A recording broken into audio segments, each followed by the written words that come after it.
തലപ്പത്തിരിക്കുന്ന MLA-യും സംഘപരിവാറിന്റെ ഇഷ്ടക്കാരനായ MP-യും വേട്ടക്കാരന്മാരെ സംരക്ഷിക്കാൻ നെട്ടോട്ടമോടുന്ന കൺവീനറും സമൂഹത്തെ ഭയന്ന് മാത്രം അതിജീവിതയ്ക്കൊപ്പമെന്ന് ഉരുവിടുന്ന നേതാക്കളും ഏറ്റവും സുപ്രധാനമായ തെരഞ്ഞെടുപ്പ് ഘട്ടത്തിലെ ഐക്യജനാധിപത്യ മുന്നണിയുടെ ആകെയുള്ള ചിത്രം ഇതാണ്. തമ്മിലടി പുതിയ കാര്യമല്ലെങ്കിലും DCC ഓഫീസിലെ കൂട്ടത്തല്ല ഈ തെരഞ്ഞെടുപ്പിലെ പുതിയ കാഴ്ചയായിരുന്നു. അതും സ്ഥാനാർത്ഥിത്വത്തെ ചൊല്ലി. ശേഷം അവർ സ്വയം വിളിച്ചു ഐക്യജനാധിപത്യ മുന്നണിയെന്ന്. 4 വോട്ടിനായി ഓടി അവസാനം തളർന്നു വീണത് ജമാഅത്തെ ഇസ്ലാമിയുടെ കാൽച്ചുവട്ടിൽ. ശേഷം അവർ സ്വയം വിളിച്ചു വർഗീയതയോട് സന്ധി ചെയ്യാത്തവരെന്ന്.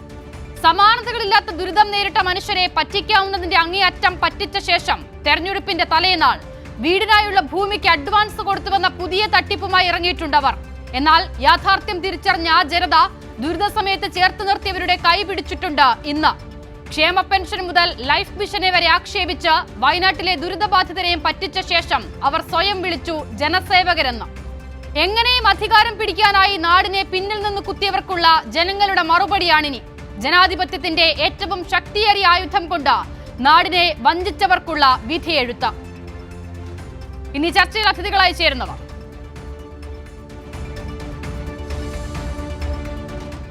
M. പ്രകാശൻ മാസ്റ്റർ CPIM-ൽ നിന്നും,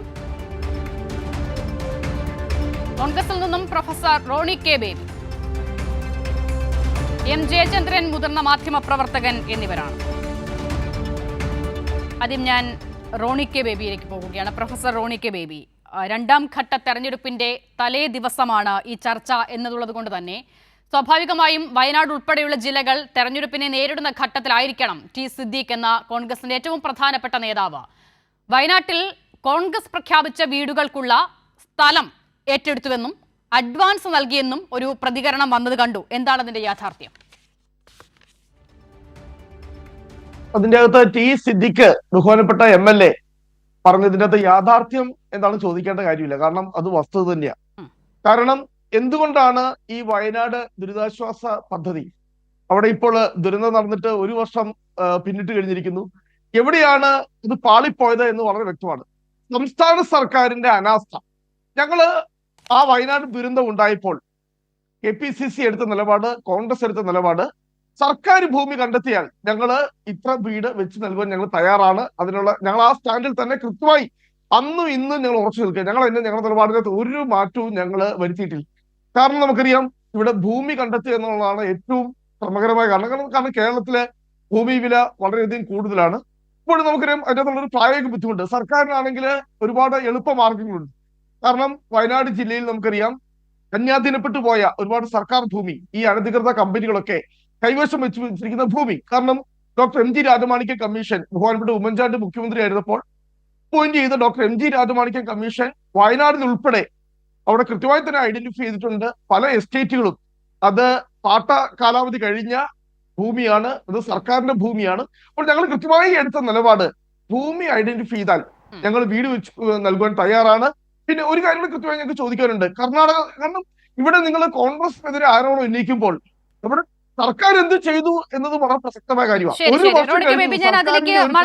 ഇപ്പോൾ T. സിദ്ദീഖ് ഈ അഡ്വാൻസ് കൊടുത്തു എന്ന് പറഞ്ഞ കാര്യം ചർച്ചയുടെ ആമുഖമായി തന്നെ ചോദിക്കാൻ മറ്റൊരു സാഹചര്യം കൂടിയുണ്ട്. T. സിദ്ദീഖ് വയനാട്ടിന്റെ ചുമതലയുള്ള ആൾ കൂടിയാണല്ലോ, അവിടെ നിന്നുള്ള പ്രധാനപ്പെട്ട നേതാവ് കൂടിയാണ്. അപ്പോൾ അദ്ദേഹം തെരഞ്ഞെടുപ്പിന്റെ തലേ ദിവസം ഇങ്ങനെ ഒരു പ്രഖ്യാപനം നടത്തുന്നത് അത് വഞ്ചനയല്ലേ എന്നുള്ള ചോദ്യത്തിൽ നിന്നാണ് റോണി കെ ബേബി ആ വിഷയം ആദ്യം ചർച്ചയുടെ ഭാഗമായി വരുന്നത്. കാരണം 4 മണിക്കൂർ മുൻപ് VD സതീശൻ എന്ന കേരളത്തിന്റെ പ്രതിപക്ഷ നേതാവ്, കഴിഞ്ഞ ദിവസം താങ്കളുടെ ശ്രദ്ധയിൽപ്പെട്ടിട്ടുണ്ടായിരിക്കുമല്ലോ, മുഖ്യമന്ത്രി ചില ചോദ്യങ്ങൾ പ്രതിപക്ഷത്തോട് ചോദിച്ചിട്ടുണ്ട്.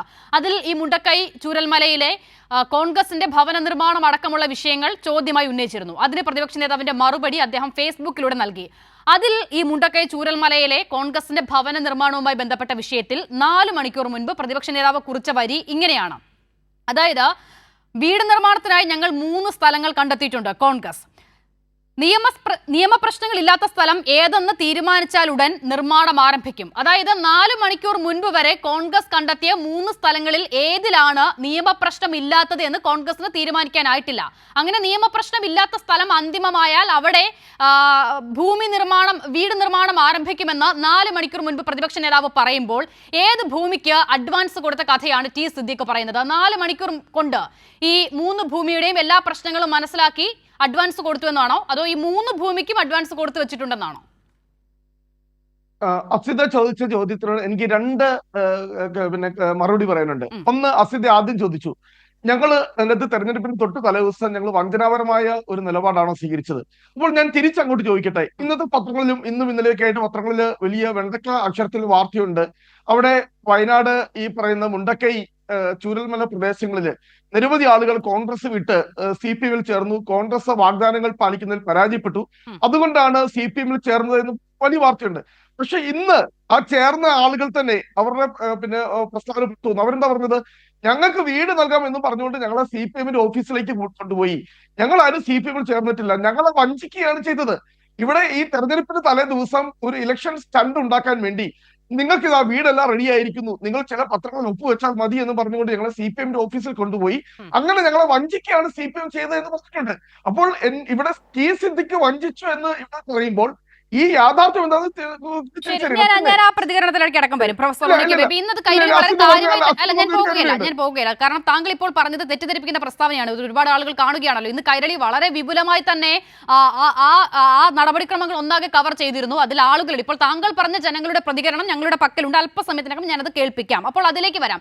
എന്റെ ചോദ്യം, ടി സിദ്ദീഖ് അഡ്വാൻസ് കൊടുത്തു എന്ന് പറയുന്ന ഭൂമി ഏതാണ്? പ്രതിപക്ഷ നേതാവ് എന്ന VD സതീശൻ എന്ന കേരളത്തിന്റെ പ്രതിപക്ഷ നേതാവ് ഇപ്പോഴും 4 മണിക്കൂർ മുൻപും പറഞ്ഞത് 3 ഭൂമി കണ്ടെത്തിയിട്ടുണ്ട്, അതിൽ നിയമപ്രശ്നങ്ങൾ ഇല്ലാത്തത് ഏതാണെന്ന് മനസ്സിലായാൽ നിർമ്മാണം ആരംഭിക്കുമെന്ന്. അപ്പോൾ ഏതാണ് ടി സിദ്ദീഖ് അഡ്വാൻസ് കൊടുത്ത ഭൂമി? ബഹുമാനപ്പെട്ട പ്രതിപക്ഷ നേതാവിന്റെ ഫേസ്ബുക്കിന്റെ ചില കാര്യങ്ങൾ മാത്രം, ഫേസ്ബുക്ക് പരാമർശത്തിന്റെ ചില കാര്യങ്ങൾ മാത്രമാണ് അസിത പറയുന്നത്. അതിനകത്ത് ഫുൾ ടെക്സ്റ്റ് വായിച്ചു കഴിഞ്ഞാൽ എന്താ കൃത്യമായി പറയുന്നത്? KPCC പറഞ്ഞത്, കോൺഗ്രസ് പാർട്ടി പറഞ്ഞത്, സർക്കാർ ഭൂമി ഐഡന്റിഫൈ ചെയ്ത് നൽകാൻ ഞങ്ങൾ വീട് പണിയുന്നത് നൽകും. പക്ഷെ സർക്കാരിന്റെ ഭാഗത്ത് നിന്ന് അങ്ങനെ ഒരു നടപടി ഉണ്ടാകാത്തതിന്റെ അടിസ്ഥാനത്തിൽ ഞങ്ങൾ കോൺഗ്രസ് പാർട്ടി ഇങ്ങനെ 3 സ്ഥലങ്ങൾ കണ്ടെത്തിയിട്ടുണ്ട്. അതിന്റെ അകത്ത്, കാരണം നമുക്കറിയാം, പെട്ടെന്ന് നമുക്ക് ഒരു സ്ഥലത്തിന് ഗ്യാരണ്ടി കൊടുക്കാനായിട്ട് കഴിയില്ല, അഡ്വാൻസ് ചെയ്യാനായിട്ട് കഴിയില്ല. കാരണം അതിന്റെ മുന്നാധാരങ്ങൾ ഉൾപ്പെടെ, അതിന്റെ ഈ പറയുന്ന ബാധ്യതകൾ ഉൾപ്പെടെ, കാരണം നമുക്ക് വില്ലേജിലെല്ലാം പോയി പരിശോധിച്ച് അതിനകത്ത് ഏറ്റവും സ്യൂട്ടബിൾ ആയിട്ടുള്ള സ്ഥലം ഏതാണെന്നുള്ളത് അവിടെ വയനാട് DCC-യും ബഹുമാനപ്പെട്ട ടി സിദ്ദിഖ് MLA-യും കൂടി ഏകദേശം കണ്ട് ധാരണയായി വെച്ചിട്ടുണ്ട്. അതിന്റെ വിശദാംശം എന്താണെന്നുള്ളത് വളരെ തന്നെ അടുത്ത ദിവസം തന്നെ അതുമായി ബന്ധപ്പെട്ടുള്ള റിലീസ് ഉണ്ടാവും. അതുമായി ബന്ധപ്പെട്ടുള്ള പ്രസ്താവന വയനാട് DCC-യുടെ ഭാഗത്തുനിന്നും അതിന്റെ ചുമതലയുള്ള ഇതിന്റെ പുനരുദ്ധാരണ പ്രവർത്തനങ്ങൾ, അല്ലെ അവിടുത്തെ പുനരധിവാസ പ്രവർത്തനങ്ങൾ ഞങ്ങൾ പാർട്ടി ചുമതലപ്പെടുത്തിയിരിക്കുന്നത് ഞങ്ങളുടെ ബഹുമാനപ്പെട്ട ശ്രീ ടി സിദ്ദിഖിനാണ്. അദ്ദേഹം അതിന്റെ വിശദാംശം തന്നെ പറയുന്നതായിരിക്കും. ഓക്കെ പ്രൊഫസർ റോണിക്ക് ബേബി, എന്തായാലും താങ്കൾ ആദ്യം പറഞ്ഞ കാര്യം അവിടുത്തെ ആളുകൾ CPM പറ്റിച്ചവരെ കൂട്ടിക്കൊണ്ടു പോയതാണ് എന്ന് അഭിപ്രായപ്പെട്ടുവെന്ന് പറഞ്ഞു. അപ്പോൾ ആ ആളുകൾക്ക് എന്താണ് പറയാനുള്ളത്? ചർച്ചയുടെ ഭാഗമായി വന്നതുകൊണ്ടാണ്. നമുക്ക് അതൊന്ന് കേൾക്കാം, അതിനുശേഷം അടുത്ത അതിഥിയിലേക്ക് പോകാം. ഞങ്ങളെ ഇത്രയും കാലം സംരക്ഷിക്കുകയും ഇനി സംരക്ഷിക്കപ്പെടുമെന്ന് വിശ്വാസവുമുള്ള ഒരു പ്രസ്ഥാനവുമായി, ഒരു മുന്നണിയുമായി യോജിച്ച് പ്രവർത്തിക്കാനാണ് ഞങ്ങൾക്ക് ആഗ്രഹിക്കുന്നത്. ഞങ്ങൾ ഇത്രയും കാലം ഈ 1.5 വർഷക്കാലത്തോളം ഞങ്ങൾ അനുഭവിച്ച വേദനകൾ ഒപ്പിയെടുക്കുന്നതിൽ സർക്കാർ വിജയിച്ചിട്ടുണ്ട് എന്നാണ് ഞങ്ങൾ വിശ്വസിക്കുന്നത്. ദുരന്തബാധിതരുടെ ഒരു കൂട്ടായ്മ ഉണ്ടാക്കിയിട്ടുണ്ടായിരുന്നു, രാഷ്ട്രീയത്തിനൊക്കെ അതീതമായിട്ടായിരുന്നു ഇത്രയും കാലം പ്രവർത്തിച്ചത്. ഈ 1.5 വർഷക്കാലത്തോളം ചില കാര്യങ്ങളിലൊക്കെ സർക്കാരിനെ കുറ്റപ്പെടുത്തിയിട്ടുണ്ട്. പക്ഷെ ഈ കുറ്റപ്പെടുത്തലുകൾ മനസ്സിലാക്കി ഞങ്ങളെ സഹായിക്കുന്നതിൽ സർക്കാർ വിജയിച്ചു. അതൊരു പക്ഷേ ഞങ്ങൾ കുറ്റപ്പെടുത്തലായിട്ടല്ല, അതൊരു ചൂണ്ടിക്കാണിക്കലായിട്ടാണ് സർക്കാർ വിലയിരുത്തിയത്. കുറ്റപ്പെടുത്തലുകളായിട്ട് ഞങ്ങളെ മാറ്റി നിർത്തിയിട്ടില്ല. ഇവർക്ക് ആർക്കും ഒരു ജോലി പോലും ഇല്ലാതെ ജീവിക്കാൻ വകയില്ലാതെ നിൽക്കുന്ന സമയത്ത് സർക്കാർ ഒരു വീട്ടിലേക്ക് 25,000 രൂപ തരുന്നത്. ഇതാണ് വയനാട്ടിൽ ഇന്ന് CPM-നോടൊപ്പം ചേർന്ന് പ്രവർത്തിക്കുന്നു എന്ന് പ്രഖ്യാപിച്ച മനുഷ്യരുടെ പ്രതികരണം. ഓർക്കുക, അത് ഏതെങ്കിലും ഭാഗത്തു നിന്ന് അടർത്തിയെടുത്ത ഏതെങ്കിലും ഒരാളുടെ പ്രതികരണം മാത്രമല്ല. CPM-നോടൊപ്പം ചേർന്ന് പ്രവർത്തിക്കാൻ തീരുമാനിച്ച മുഴുവൻ ആളുകളെയും ആ പ്രതികരണത്തിന്റെ പശ്ചാത്തലത്തിൽ നമുക്ക് കാണാം. അപ്പോൾ അവരുടെ പ്രതിനിധി എന്ന നിലയിൽ ഒരാൾ സംസാരിച്ചു എന്ന് മാത്രം. അതാണ് പ്രൊഫസർ റോണി കെ ബേബി പറഞ്ഞത്. CPM പറ്റിച്ച് അവരെ കൂട്ടത്തിൽ കൂട്ടിയതാണ് എന്നുള്ളത്. എന്തായാലും ഞാനിതാ പ്രകാശൻ മാസ്റ്ററിലേക്ക് വരികയാണ്. പ്രകാശൻ മാസ്റ്റർ, ആദ്യം തന്നെ ഒരു രാഷ്ട്രീയ ആരോപണം എന്ന നിലയിൽ കോൺഗ്രസ് ഉന്നയിച്ച ആ വിഷയത്തിൽ താങ്കൾക്ക് മറുപടി പറയാം. അതിനോടൊപ്പം ഇന്നലെ വരെ പറഞ്ഞ നിലപാടിൽ നിന്ന് ടി സിദ്ദീഖും കോൺഗ്രസും 4 മണിക്കൂർ മുൻപ് പ്രതിപക്ഷ നേതാവ് പറഞ്ഞ നിലപാടിനെ തന്നെ തിരുത്തിക്കൊണ്ട് അഡ്വാൻസ് കൊടുത്തു എന്ന പ്രതികരണത്തിലേക്ക് ടി സിദ്ദീഖും വരുന്നു. സ്വാഭാവികമായും നാളെ തെരഞ്ഞെടുപ്പിന് ജനവിധി നിർണ്ണയിക്കാൻ ഒരുങ്ങുന്ന വയനാട്ടിലെ സംബന്ധിച്ചിടത്തോളം ഏറ്റവും വലിയ ചർച്ച കോൺഗ്രസിന്റെ ഈ തട്ടിപ്പ് തന്നെയായിരുന്നു. അതായത് വീട് നിർമ്മിച്ച് നൽകാമെന്ന കോൺഗ്രസിന്റെ വഞ്ചനയായിരുന്നു. അപ്പോൾ അതിനെ ഏതെങ്കിലും നിലയിൽ മറച്ചു പിടിക്കാനുള്ള ടി സിദ്ദീഖിന്റെ ശ്രമം മാത്രമായിരുന്നോ അഡ്വാൻസ് കൊടുത്തു എന്നുള്ള പ്രഖ്യാപനം? എത്ര കണ്ട് വിശ്വസനീയമാണത്?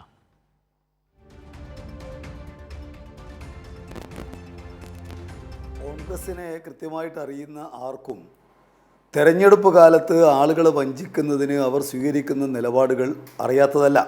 ഇപ്പോൾ കേരളത്തിലെ UDFൻ്റെ ഗവൺമെൻറ്റുകൾ വരുന്നതിന് എന്തെല്ലാം ഇത്തരം വാഗ്ദാനങ്ങൾ അവർ നൽകിയിട്ടുണ്ട് എന്നുള്ളത് അത് കേരളത്തിലെ ജനങ്ങൾക്കെല്ലാം അറിയുന്നതാണ്. ഇപ്പോൾ ദാരിദ്ര്യ നിർമ്മാർജ്ജനം, അതുപോലെ തന്നെ എല്ലാവർക്കും തൊഴിൽ, ഒരു താലൂക്കിൽ ഒരു വ്യവസായം, ഇനി അഖിലേന്ത്യാ തലത്തിലാണെങ്കിൽ ബേക്കാരി ഹട്ടാവോ ഗരീബി ഹട്ടാവോ, ഈ മുദ്രാവാക്യങ്ങളെല്ലാം എത്ര തവണ കേട്ട് തഴമ്പിച്ചവരാണ് ഇന്ത്യയിലും കേരളത്തിലുമുള്ള ജനങ്ങൾ.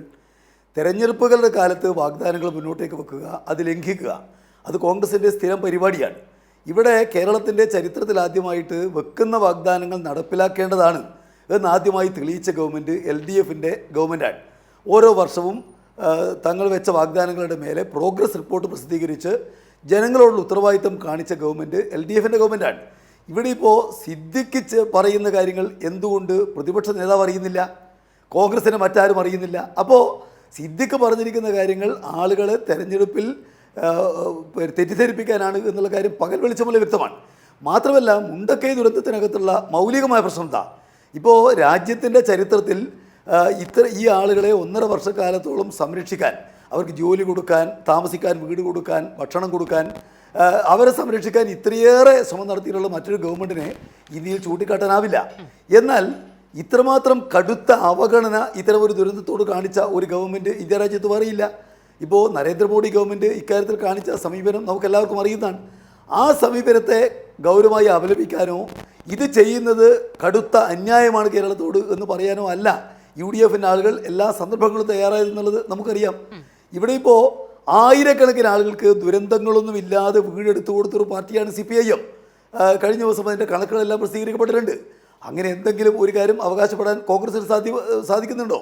ഇവിടെ പണം പിരിച്ച് വലിയ നിലക്ക് വീടുകൾ എടുത്തു കൊടുക്കുമെന്ന് പ്രഖ്യാപിച്ച് സംസ്ഥാന ഗവൺമെൻറ് അതിനെ പദ്ധതി ആരംഭിച്ച് വീടുകൾ നിർമ്മിക്കുന്ന വേളയിലും പ്രതിപക്ഷ നേതാവ് പറഞ്ഞിരിക്കുന്നത് എന്താ? ഞങ്ങൾ സ്ഥലം കണ്ടെത്തിയിരിക്കുന്നു എന്ന് മാത്രമാണ്. ആ സ്ഥലത്ത് തന്നെ ഏതു സ്ഥലത്താണ് വീടെടുക്കാനാവുക എന്നതിനെക്കുറിച്ച് ഇപ്പോഴും കോൺഗ്രസിന് കൃത്യമായ ധാരണയില്ല എന്നുള്ളതാണ്. പിന്നെ എങ്ങനെയാണ് പിന്നെ സ്ഥലത്തിന് അഡ്വാൻസ് കൊടുത്തതെന്ന് സിദ്ദിഖ് പറയുന്നത്? അപ്പോൾ സിദ്ദിഖ് സത്യവുമായി പുലബന്ധമില്ലാത്ത കാര്യങ്ങൾ നാളത്തെ തെരഞ്ഞെടുപ്പിൽ ആളുകളെ സ്വാധീനിക്കുന്നതിന് വേണ്ടി പറയുന്നതാണ് എന്നുള്ള കാര്യം വളരെ വ്യക്തമാണ്. കേരളത്തിലെ ജനങ്ങളെ സംബന്ധിച്ച് ഈ തെരഞ്ഞെടുപ്പിൽ അവർ നോക്കുന്നത് എന്താണ് ഗവൺമെൻറ് ഞങ്ങൾക്ക് വേണ്ടി ചെയ്യുന്നത് എന്ന കാര്യമാണ്. ഇവിടെ വികസന പ്രവർത്തനങ്ങളുടെ മേലെയായാലും, അതുപോലെ ജനങ്ങൾക്ക് നൽകുന്ന ക്ഷേമ പ്രവർത്തനങ്ങളായാലും, അതുപോലെ തന്നെ ജനങ്ങൾക്ക് പ്രത്യേകിച്ച് സാധാരണക്കാരും പാർശ്വവൽക്കരിക്കപ്പെട്ട ആളുകൾക്ക് അവർക്ക് നൽകുന്ന സഹായമായാലും ഇത്രയേറെ കാര്യങ്ങൾ ചെയ്തിട്ടുള്ള മറ്റൊരു ഗവൺമെൻറ് കേരളത്തിലില്ല എന്നുള്ളത് കക്ഷി രാഷ്ട്രീയത്തിന് അതീതമായിട്ട് എല്ലാവർക്കും ബോധ്യമുള്ളതാണ്. ഇപ്പോൾ 2000 രൂപ പെൻഷൻ കിട്ടിക്കൊണ്ടിരിക്കുന്ന ഒരു മനുഷ്യൻ അതിൽ 1900 രൂപയും LDFൻ്റെ ഗവൺമെൻറ് കൊടുത്തതാണ് എന്ന് ബോധ്യമുള്ളപ്പോൾ അവർക്കെങ്ങനെയാണ് UDFൻ്റെ കൂടെ നിൽക്കാൻ വേണ്ടി കഴിയുക? ഇവിടെ 4,71,000-ൽ പരം ആളുകൾക്ക് 4 ലക്ഷം രൂപ ഒരാൾക്ക് ചെലവഴിച്ച് വീടെടുത്ത് കൊടുത്തിട്ടുള്ള LDFൻ്റെ ഗവൺമെൻറ് കേവലം 7,000-ൽ താഴെ മാത്രം ആളുകൾക്ക് വീടെടുത്ത് കൊടുത്തിരിക്കുന്ന 11 മുതൽ 16 വരെയുള്ള UDFൻ്റെ ഗവൺമെൻറ് ഇത് രണ്ടും നിൽക്കുമ്പോൾ എങ്ങനെയാണ് ആളുകൾക്ക് UDFൻ്റെ കൂടെ നിൽക്കാൻ വേണ്ടി കഴിയുക? രാജ്യത്തിൻ്റെ ചരിത്രത്തിൽ ആദ്യമായിട്ട് വീട്ടമ്മമാർക്ക് 1000 രൂപ പെൻഷൻ കൊടുക്കും എന്ന് തീരുമാനിച്ചൊരു ഗവൺമെൻറ് നിൽക്കുമ്പോൾ UDF പറയുന്ന വാദങ്ങളെ ആർക്കാണ് വിശ്വസിക്കാനും അതുപോലെ തന്നെ അതിനെ ആശ്രയിക്കാൻ വേണ്ടി കഴിയുക? രാജ്യത്തിൻ്റെ ചരിത്രത്തിൽ ആദ്യമായിട്ട് തൊഴിൽ അന്വേഷിക്കുന്ന ചെറുപ്പക്കാർക്ക് മാസത്തിൽ 1000 രൂപ കൊടുക്കുമെന്നുള്ള പ്രഖ്യാപനം ഇന്ത്യ രാജ്യത്തിൻ്റെ ചരിത്രത്തിൽ ആദ്യമായിട്ട് ഒരു ഗവൺമെൻറ് നടപ്പിലാക്കുമ്പോൾ ആ ഗവൺമെൻറ്റിൻ്റെ കൂടെ അല്ലാതെ ആളുകൾക്ക് എങ്ങനെ നിൽക്കാൻ വേണ്ടി കഴിയുക? ഇവിടെ എത്രയോ 4 പതിറ്റാണ്ട് കാലമായിട്ട് തടസ്സപ്പെട്ട് കിടക്കുന്ന NHൻ്റെ വികസനം പൂർത്തീകരിക്കാൻ വേണ്ടി പോകുമ്പോൾ വികസന കാര്യം നടത്തുന്നത് ഈ ഗവൺമെൻറ്റാണ് എന്നുള്ള തിരിച്ചറിവ് ജനങ്ങൾക്ക് എങ്ങനെയാണ് ഇല്ലാതിരിക്കുക? ഇപ്പോൾ വിഴിഞ്ഞം തുറമുഖം ഏതാണ്ട് 20 കൊല്ലക്കാലം ലാഭമാകെ തന്നെ അദാനിക്ക് കൊടുത്ത് കേരളത്തെ ആകെ വഞ്ചിക്കാൻ വേണ്ടി മുന്നോട്ടേക്ക് വന്ന ഉമ്മൻചാണ്ടി ഗവൺമെൻറ് അതിനു വേണ്ടിയുള്ള ഒരു കല്ല് പോലും എടുത്തു വെക്കാത്ത സമയത്ത് അതിൻ്റെ പണി 1ാം ഘട്ടം പൂർത്തീകരിച്ച് 2ാം ഘട്ടം നടപ്പിലാക്കാൻ വേണ്ടിയിട്ട് ഈ ഗവൺമെൻറ് ശ്രമിക്കുമ്പോൾ സ്വാഭാവികമായിട്ടും അതിൻ്റെ കൂടെയല്ലാതെ എങ്ങനെയാണ് ജനങ്ങൾ നിൽക്കുക? ഉമ്മൻചാണ്ടി ഗവൺമെൻറ്റിൻ്റെ കാലത്ത് ഇവിടെ നമുക്കെല്ലാവർക്കും അറിയാവുന്ന പോലെ ഗ്യാസ് പൈപ്പ് ലൈൻ പദ്ധതി വേണ്ടെന്ന് വെച്ച ഗവൺമെൻറ് അത് പൂർത്തീകരിച്ച് ജനങ്ങൾക്ക് വീടുകളിലേക്ക് ഗ്യാസ് എത്തിച്ചിരിക്കുന്ന ഒരു ഗവൺമെൻറ് ഈ ഗവൺമെൻറ്റിൻ്റെ കൂടെയല്ലാതെ ആളുകൾക്ക് എങ്ങനെ നിൽക്കാൻ വേണ്ടി കഴിയും? കേരളത്തിലെ വാഹനാപകടങ്ങളിൽ ആളുകൾ കൊല്ലപ്പെടുന്ന ഒഴിവാക്കാൻ വേണ്ടിയിട്ട് കേരളത്തിലെ റോഡുകളിലാകെ തന്നെ AI ക്യാമറ സ്ഥാപിച്ച ഗവൺമെൻറ് ആ ഗവൺമെൻറ്റിൻ്റെ കൂടെയല്ലാതെ എങ്ങനെയാണ് ജനങ്ങൾ നിൽക്കുക? ഇവിടെ സാധാരണക്കാർക്ക് അവർക്കെല്ലാം ഇൻ്റർനെറ്റ് അവകാശമായി പ്രഖ്യാപിച്ച് കെ ഫോണിലൂടെ ചെറിയ ചെലവിൽ അവർക്ക് ഓൺലൈൻ സേവനം കിട്ടുന്ന ഒരു ഗവൺമെൻറ് നിൽക്കുമ്പോൾ ആ ഗവൺമെൻറ് പിന്തുണക്കാനല്ലാതെ UDF ആവട്ടെ BJP ആവട്ടെ ആരാവട്ടെ അവർക്ക് എങ്ങനെയാണ് നിൽക്കാൻ വേണ്ടി കഴിയുക? അപ്പോൾ തങ്ങളുടെ കണ്ണീരൊപ്പാൻ, തങ്ങളുടെ കൂടെ നിൽക്കാൻ, അതോടൊപ്പം തന്നെ വികസനത്തിൻ്റെ ഒരു വസന്തകാലത്ത് പിന്നിടുന്ന, അതുതന്നെ കേന്ദ്രം നടത്തിക്കൊണ്ടിരിക്കുന്ന എല്ലാ അന്യായങ്ങളെയും ചെറുത്തുകൊണ്ടാണ്. നമുക്ക് ആവശ്യമായ നിലക്കുള്ള കടമെടുക്കാൻ അനുവദിക്കുന്നില്ല, നമുക്ക് അർഹമായ നിലക്കുള്ള വിഹിതം അനുവദിക്കുന്നില്ല, നമ്മുടെ പദ്ധതികളൊന്നും തന്നെ അംഗീകരിക്കാൻ വേണ്ടി കൂട്ടാക്കുന്നില്ല.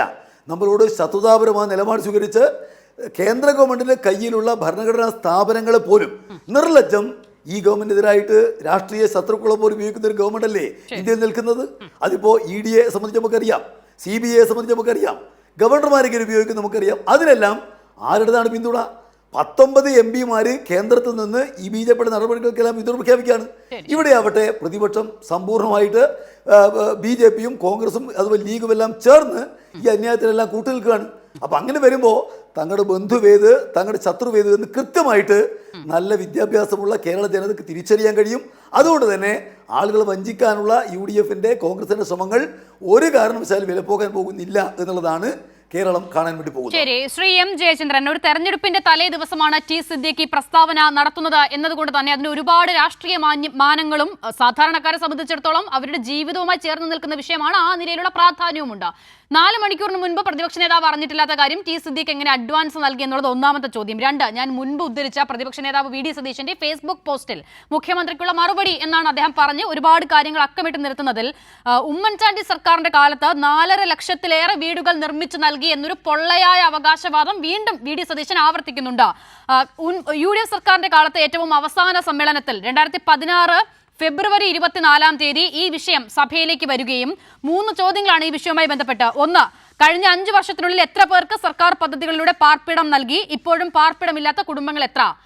അതിലെ 2ാമത്തെ ഉപചോദ്യം, ദുർബല വിഭാഗങ്ങൾക്കായി പ്രത്യേകം നടപ്പിലാക്കിയ ഭവന പദ്ധതികൾ ഏതൊക്കെയാണ്? പ്രസ്തുത പദ്ധതിയിൽ എത്ര പേർ ഗുണഭോക്താക്കളായിട്ടുണ്ട്? വിശദീകരിക്കാമോ? 3ാമത്തത്, ലക്ഷം വീട് കോളനികളുടെ വികസനത്തിനായി നടപ്പിലാക്കിയ പദ്ധതികൾ ഏതൊക്കെയാണെന്ന് വിശദമാക്കാമോ എന്നുള്ള UDF സർക്കാരിന്റെ കാലത്തെ വിശദമായ ചോദ്യമാണ്. ഉമ്മൻചാണ്ടിയുടെ മറുപടി പ്രകാരം ഈ കാര്യങ്ങളൊക്കെ എണ്ണമിട്ട് അക്കമിട്ട് വിശദീകരിക്കുന്ന ഒരു മറുപടി വന്നിട്ടുണ്ട്. താങ്കൾ അത് ശ്രദ്ധിച്ചിട്ടുണ്ടായിരിക്കുമല്ലോ. അപ്പോൾ ഇതിൽ വിവിധ പദ്ധതികൾ നമ്മൾ എങ്ങനെയൊക്കെ എണ്ണിയെടുത്ത് നോക്കിയിട്ടും 4000-ൽ കൂടുതൽ വീടുകൾ കാണുന്നില്ല. പോട്ടെ, നമ്മളൊരു വാദത്തിന് വേണ്ടി ഒരു 10,000 വീടുകൾ, ചിലപ്പോൾ ലഭ്യമായ ഡേറ്റ അല്ലെങ്കിൽ ലഭ്യമാകാത്ത ഡേറ്റ എന്നൊക്കെ കണക്കാക്കിയാൽ പോലും 10,000 വീടുകൾക്കപ്പുറം നിർമ്മിച്ച് നൽകിയിട്ടില്ലാത്ത ഒരു സർക്കാർ, ഉമ്മൻചാണ്ടി പറഞ്ഞ മറുപടി കൂടിയാണല്ലോ ഇത്. ശ്രീ M ജയചന്ദ്രൻ, ഇന്ന് എങ്ങനെയാണ് VD സതീശന് ഇത് 4.5 ലക്ഷം എന്ന് പറയാൻ സാധിക്കുന്നത്?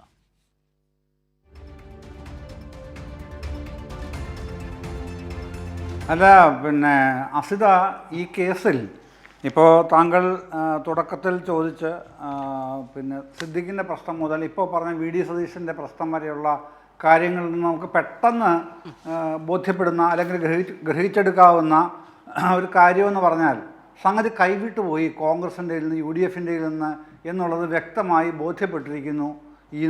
ഇന്നിൻ്റെ പ്രത്യേകത എന്ന് പറഞ്ഞാൽ അറിയുമല്ലോ, നാളെ വടക്കൻ ജില്ലകളിൽ 7 ജില്ലകളിൽ പിന്നെ അവസാനഘട്ട തെരഞ്ഞെടുപ്പാണ് തദ്ദേശ സ്വയംഭരണത്തിലെ ഈ സ്ഥാപനങ്ങളിലേക്കുള്ള. അപ്പോൾ അതൊരു ക്രൈസിസ് മാനേജ്മെൻറ്റിൻ്റെ പ്രശ്നമായിട്ടാണ് കാണേണ്ടത്. അതിലാദ്യം ഞാൻ സിദ്ദീഖിൻ്റെ കാര്യത്തിൽ തന്നെ വരാം. എന്തുകൊണ്ടാണ് സിദ്ദീഖ് പെട്ടെന്ന് വാർത്താ സമ്മേളനം വിളിച്ച് കോൺഗ്രസിൻ്റെ ജന്മദിനമായ ഡിസംബർ 28-ന് തറക്കല്ലിടാനാണ് ഉദ്ദേശിക്കുന്നതെന്ന് പറഞ്ഞ് ഒരു വെപ്രാളം കാണിക്കുന്നത് എന്തിനാണ് എന്ന് ചോദിക്കുമ്പോൾ നമുക്കുള്ള മറുപടി വയനാട്ടിൽ നിന്ന് തന്നെയാണ് വരുന്നത്. അത് അസിത ഇപ്പോൾ ഇടയ്ക്ക് കാണിക്കുകയും ചെയ്തല്ലോ. നമ്മുടെ ഈ ചർച്ചയുടെ ഇടയ്ക്ക് തന്നെ വയനാട്ടിലെ കോൺഗ്രസ് പ്രവർത്തകർ CPM-ലേക്ക് മാറിയവർ, അത് ചൂരൽമലയിൽ തന്നെയാണ്. ഈ വിക്ടിംസ് ഉള്ള ചൂരൽമലയിൽ തന്നെയാണ്, ആ ദുരന്തത്തിന് ഇരയായ ആൾക്കാർ താമസിക്കുന്ന ചൂരൽമലയിൽ തന്നെയാണ് കോൺഗ്രസിൽ നിന്ന് കൂട്ടപ്പലായനം, രക്ഷപ്പെടൽ നടത്തി CPM-ലേക്ക് അഭയം തേടി എത്തുന്നത് എന്നുള്ള നിലയിൽ അവർ പ്രതികരിച്ചത് നമ്മളിപ്പോൾ ഈ ചർച്ചയിൽ കണ്ടതാണല്ലോ. അപ്പോൾ അത് വലിയ ഇമ്പാക്റ്റ് ഉണ്ടാക്കും. അവരുടെ ആ മാറ്റം, പിന്നെ അവിടെ നിന്നുള്ള കോൺഗ്രസ് ക്യാമ്പിൽ നിന്നുള്ള അവരുടെ വിടുതൽ, എന്നിട്ട് CPM-ലേക്ക് അഭയം തേടി വരുന്ന ആ ഒരു അവസ്ഥ നാളത്തെ വോട്ടെടുപ്പിൽ വലിയ പിന്നെ നെഗറ്റീവ് ഇമ്പാക്റ്റ് കോൺഗ്രസിനുണ്ടാക്കും എന്ന തിരിച്ചറിവിലാണ്, ആ ക്രൈസിസ് മാനേജ്മെൻറ്റിനാണ് സിദ്ദീഖ് ഇന്ന് തിടുക്കപ്പെട്ട് വാർത്താ സമ്മേളനം വിളിച്ചുകൂട്ടി പെട്ടെന്ന് അസിത തന്നെ ചോദിച്ചല്ലോ 3 സ്ഥലങ്ങൾ എന്ന് പ്രതിപക്ഷ നേതാവ് ചൂണ്ടിക്കാണിച്ചു. ഇദ്ദേഹത്തിന് ഏതൊക്കെയാണെന്ന് പറയാനേ സാധിക്കുന്നത്, ഏതൊക്കെയാണ്, അഡ്വാൻസ് എത്രയാണ്. എന്നിട്ട് അവസാനം ഇപ്പോൾ പ്രിയപ്പെട്ട പാനലിസ്റ്റ് റോണി കെ ബേബി പറയുന്നത് സർക്കാർ ചൂണ്ടിക്കാണിച്ചു കൊടുത്തിട്ടില്ല എന്നുള്ളതാണ്. എത്രമാത്രം വിചിത്രമായ വാദങ്ങളാണ് ഈ UDF-ൽ പ്രത്യേകിച്ച് കോൺഗ്രസ് നേതാക്കൾ ഉയർത്തുന്നതെന്ന് ഓർത്താൽ അവർ സ്വയം അപഹാസ്യരാകുന്നത് നമുക്ക് തന്നെ വിഷമം തോന്നും കണ്ടിരിക്കാൻ, അവരെ ഇങ്ങനെ പറയുന്നത് കേൾക്കുമ്പോൾ. കാരണം 2025 ജനുവരി 6-നായിരുന്നു സർവകക്ഷി യോഗം വയനാട് കലക്ട്രേറ്റിൽ ചേർന്നത് മുഖ്യമന്ത്രിയുടെ അധ്യക്ഷതയിൽ. അതിനു മുമ്പ് ചേർന്നിരുന്നു ഇതിൻ്റെ ഫൈനൽ സ്റ്റേജിന് വേണ്ടിയിട്ടാണ്. ഈ നമ്മുടെ പുനരധിവാസ പദ്ധതിയുടെ ഭാഗമായിട്ടുള്ള ടൗൺഷിപ്പിന് വേണ്ടി അവസാനത്തെ ഈ ഒരുപാട് യോഗങ്ങൾ തുടർച്ചയായിട്ടായിരുന്നു ആ യോഗം ചേരുന്നത് വയനാട് കളക്ട്രേറ്റിൽ. പ്രതിപക്ഷം പങ്കെടുത്തിരുന്നു, എല്ലാ സർവകക്ഷി യോഗവുമായിരുന്നു അത്, എല്ലാ കക്ഷികളും പങ്കെടുത്തിരുന്നു. അവിടെ വെച്ചാണ് സർക്കാരാണിത് ചെയ്യണം എന്ന് തീരുമാനിക്കുന്നത്. ഈ കക്ഷികളുടെ എല്ലാം അംഗീകാരത്തോടു കൂടി തന്നെയാണെന്നേ. എന്നിട്ടിപ്പോൾ എന്താണ് ശ്രീ റോണി കെ ബേബി പറയുന്നതെന്ന് നോക്കൂ. സർക്കാർ സ്ഥലം കൊടുക്കാതിട്ടാണ് അത്ര കോൺഗ്രസ് വീട് വെക്കാത്തത്. അതാണ് ഞാൻ പറഞ്ഞത്, എത്രമേൽ വിചിത്രമായ അപഹാസ്യമായ അസംബന്ധമാണ് ഇവരെ പോലെ ഇങ്ങനെ നമുക്കൊക്കെ പ്രിയപ്പെട്ടവർ ആയിട്ടുള്ളവർ തന്നെ ഇങ്ങനെ പറയുന്നതെന്ന് ആലോചിക്കുമ്പോഴാണ്, കേൾക്കുമ്പോഴാണ് വിഷമം തോന്നുന്നത്. ഈ സർവകക്ഷി യോഗത്തിലാണ് സർക്കാർ ഇത് ചെയ്യണമെന്ന് അവർ തന്നെ പറയുന്നത്. പിന്നീട് അതിനെതിരെ ചില കൂട്ടർ ഈ കോടതിയിൽ പോയതൊക്കെ നമുക്കറിയാം. അവസാനം ഹൈക്കോടതി തന്നെ പറഞ്ഞ കാര്യങ്ങൾ നമുക്കറിയാം. ടൗൺഷിപ്പ് നിർമ്മാണം തുടങ്ങി 2026 ഫെബ്രുവരിയിൽ അത് പൂർത്തീകരിക്കുമെന്ന് മുഖ്യമന്ത്രി മിനിഞ്ഞാന്ന് കോഴിക്കോട് വാർത്താ സമ്മേളനത്തിൽ പ്രഖ്യാപിക്കുകയും ചെയ്തല്ലോ. അത് വരികയാണ്, ടൗൺഷിപ്പ് തന്നെ വരികയാണെന്നുള്ളത്. അതിനിടയ്ക്ക് മുസ്ലിം ലീഗ് മാത്രമാണ് 105 പേരുടെ 15 ലക്ഷം രൂപ വെച്ചുള്ള പണം വേണമെന്ന് പറഞ്ഞ് വലിച്ചുകൊണ്ട് പോയത്. അതിനുശേഷമാണ് കോൺഗ്രസിനകത്തുള്ള കലാപം എന്ന് പറഞ്ഞ രാഹുൽ മാങ്കൂട്ടം എന്ന് പറഞ്ഞ അയാളുടെ ഒരു സെറ്റുണ്ടല്ലോ, ആ സെറ്റ് പിടുങ്ങിയ പണം എത്രയാണെന്നുള്ളത് ആലപ്പുഴയിൽ, ഞാൻ ആലപ്പുഴയിലാണ് ഇരിക്കുന്നത്, ആലപ്പുഴയിലാണ് യൂത്ത് കോൺഗ്രസ് ക്യാമ്പിലാണ് ഇത് സംബന്ധിച്ച കലാപം ആദ്യം തുടങ്ങുന്നത്. യൂത്ത് കോൺഗ്രസിൻ്റെ പഠന ക്യാമ്പിനകത്താണ് ആ കലാപം തുടങ്ങുന്നത്, ആഭ്യന്തര കലാപമായിട്ടാണ് തുടങ്ങുന്നത്. പിന്നീട് ഈ മണിക്കൂറുകൾ കൊണ്ടും ദിവസങ്ങൾ കൊണ്ടും കത്തിപ്പടരുകയായിരുന്നല്ലോ കേരളം മുഴുവനും. അവസാനം എന്ത് പറയേണ്ടി വന്നു, അന്ന് യൂത്ത് കോൺഗ്രസ് സംസ്ഥാന പ്രസിഡന്റ് ആയിരുന്നല്ലോ രാഹുൽ മാങ്കൂട്ടത്തിൽ. 83 ലക്ഷം രൂപയെ ഞങ്ങൾ പിരിച്ചുള്ളൂ. പക്ഷേ കോൺഗ്രസ്സുകാർ തന്നെ പറയുന്നു 2.5 കോടി പിരിച്ചു, 3.5 കോടി പിരിച്ചു എന്ന കണക്ക് കോൺഗ്രസ് നേതാക്കൾ തന്നെയാണ് പറയുന്നത്, സാധാരണ കോൺഗ്രസ് പ്രവർത്തകരൊന്നുമല്ല. ആ തരത്തിൽ വളരെ ഈ ജനാധിപത്യത്തെ തന്നെ വികൃതമാക്കി ഒരു ജനാധിപത്യ വ്യവസ്ഥയുടെ കീഴിൽ പ്രവർത്തിക്കുന്ന ഈ കോൺഗ്രസ് എന്ന ഗ്രാൻഡ് ഓൾഡ് പാർട്ടിയുടെ യുവജന സംഘടനയായ യൂത്ത് കോൺഗ്രസ് നടത്തിയ മലക്കം മറിച്ചിലുകൾ, ശേഖരിച്ച പണത്തിൻ്റെ കണക്കില്ലാത്ത അവസ്ഥ, അത് സംബന്ധിച്ച് കോൺഗ്രസ്സിലുണ്ടായ ആഭ്യന്തരമായ പൊട്ടിത്തെറികൾ, ഇതൊക്കെ ഇങ്ങനെ നീറി പുകഞ്ഞു നിൽക്കുകയാണ്. പിന്നാലെയാണ് രാഹുൽ മാങ്കൂട്ടത്തിലുമായിട്ട് ബന്ധപ്പെട്ട് തന്നെ ഈ ബലാത്സംഗ കേസുകൾ ഉണ്ടാകുന്നതും അയാളെ ആ പാർട്ടിയിൽ നിന്ന് തന്നെ പുറത്താക്കുന്ന സാഹചര്യം ഉണ്ടാകുന്നത്. പക്ഷേ ഇപ്പോഴും MLA ആയിട്ട് തുടരുന്നു. അത് മറ്റൊരു ഘട്ടത്തിൽ, ഇതിൻ്റെ അടുത്ത ഘട്ടത്തിൽ പറയേണ്ട കാര്യം തന്നെയാണ്. ഞാൻ അതിലേക്ക് ഇപ്പോൾ വരുന്നില്ല എന്നുള്ളതേ ഉള്ളൂ. എന്നിട്ട് ഇപ്പോൾ നാളെ ഇലക്ഷൻ നടക്കുന്ന വയനാട്ടിൽ ഇന്നത്തെ കോൺഗ്രസ് പ്രവർത്തകരായ ആൾക്കാരുടെ കൂടുമാറ്റം നിവൃത്തിയില്ലാഞ്ഞിട്ടാണ് കേട്ടോ, നിവൃത്തിയില്ലാഞ്ഞിട്ടാണ്. ഈ കോൺഗ്രസ് എന്ന പാർട്ടിയെ അവർക്ക് വിശ്വസിക്കാൻ ഒരു മാർഗവുമില്ലാന്ന് തുറന്നു പറഞ്ഞിട്ടാണ്, നമ്മൾ കേട്ടതല്ലേ ഇപ്പോൾ ഈ ചർച്ചയിൽ തന്നെ. എന്നിട്ടാണ് അവർ CPM-നെ അഭയം പ്രാപിക്കുന്നത്.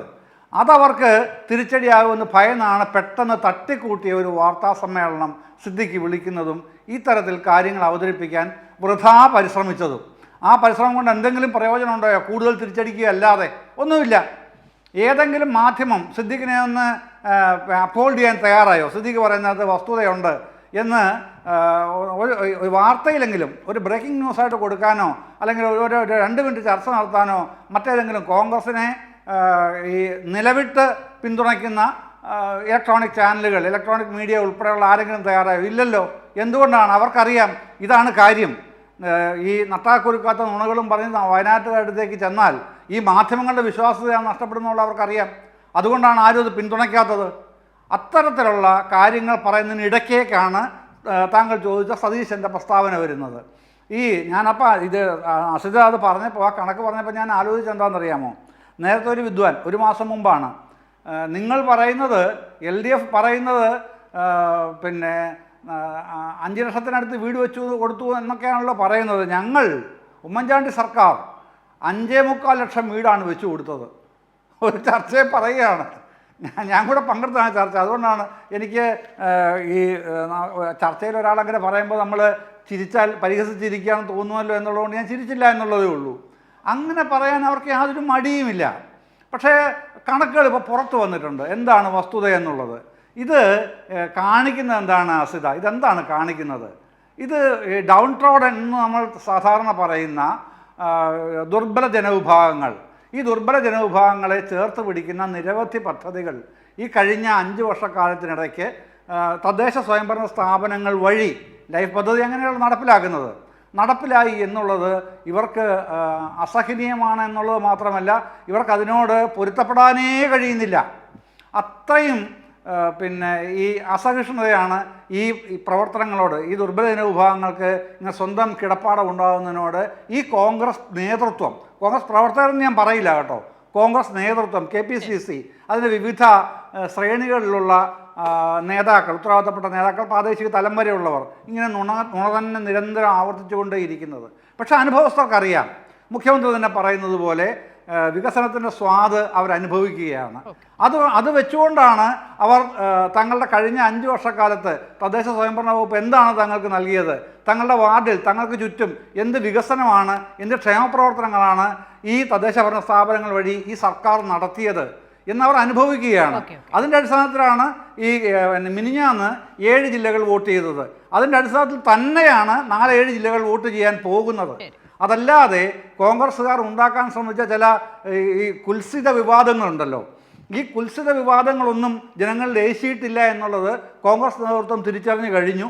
അതിൻ്റെ ഭാഗമായിട്ടാണ് ഞാൻ തുടക്കത്തിൽ സൂചിപ്പിച്ച ക്രൈസിസ് മാനേജ്മെൻറ്റ് ഇന്ന് സിദ്ദിഖിനെ കൊണ്ട് അവതരിപ്പിച്ചത്. പക്ഷേ അത് ഒട്ടുമേ ഏശിയില്ലെന്ന് മാത്രമല്ല, തിരിച്ചടിക്കുകയും ചെയ്തു എന്നുള്ളതാണ് വിപരീത ഫലം ഉണ്ടാക്കുകയും ചെയ്തത്. ശരി, പ്രൊഫസർ റോണി കെ ബേബി, ഇവിടെ പ്രശ്നം ഏതെങ്കിലും ഒരു കോൺഗ്രസ് നേതാവ് വന്ന് ചില കാര്യങ്ങളൊക്കെ ഇങ്ങനെ മാധ്യമങ്ങളോട് പറയുമ്പോൾ മറ്റു ചില കോൺഗ്രസ് നേതാക്കൾ തന്നെ അതിലെ യാഥാർത്ഥ്യം അതിന് മുൻപ് പലപ്പോഴായി വെളിപ്പെടുത്തിയിട്ടുണ്ട് എന്നുള്ളതായിരിക്കുമല്ലോ. ടി സിദ്ദീഖ് ഇങ്ങനെ ഒരു വാർത്താ സമ്മേളനം നടത്തി കാര്യം പറയുമ്പോൾ പ്രതിപക്ഷ നേതാവ് തന്നെ അതിന്റെ വസ്തുത ഫേസ്ബുക്ക് പോസ്റ്റിലൂടെ പറയുന്നു. ഇനി അതേ പ്രതിപക്ഷ നേതാവ് 4.5 ലക്ഷം വീടുകൾ കഴിഞ്ഞ UDF സർക്കാരിന്റെ കാലത്ത് വെച്ച് നൽകിയെന്ന് അവകാശപ്പെടുമ്പോൾ അതിനു മുൻപത്തെ സർക്കാരിന്റെ കാലത്ത് അവസാനത്തെ സമ്മേളനത്തിൽ ഉമ്മൻചാണ്ടി തന്നെ അതിന്റെ വിവരങ്ങൾ കൃത്യമായി ഓരോ പദ്ധതിയിൽ എത്ര വീടുകൾ നൽകി എന്നതിന്റെ അടക്കമുള്ള വിശദ വിവരങ്ങൾ പറയുന്നുണ്ട്. എങ്ങനെയൊക്കെ കൂട്ടിയിട്ടും 4.5 ലക്ഷം പോയിട്ട് 4000 പോലും കാണുന്നില്ല പ്രൊഫസർ റോണി കെ ബേബി. അപ്പോൾ എന്തിനാണ് ഇങ്ങനെ തെറ്റിദ്ധരിപ്പിക്കുന്ന നിലയിലൊരു ഇടപെടൽ?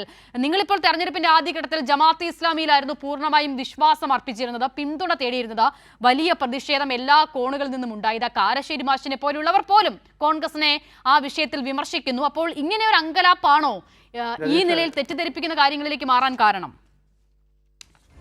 ഈ കേരളത്തിലെ മാറി മാറി വരുന്ന സർക്കാരുകൾ, അത് LDF ആയിക്കോട്ടെ UDF ആയിക്കോട്ടെ, അവരൊക്കെ അവരാൽ കഴിയുന്ന രീതിയിൽ കേരളത്തിലെ അവശ ജനവിഭാഗങ്ങൾക്ക് വേണ്ടി, പാവപ്പെട്ടവർക്ക് വേണ്ടിയിട്ടൊക്കെ ഒരുപാട് ക്ഷേമ പെൻഷനുകൾ അല്ലെ ക്ഷേമകാര്യങ്ങൾ നടപ്പാക്കിയിട്ടുണ്ട്.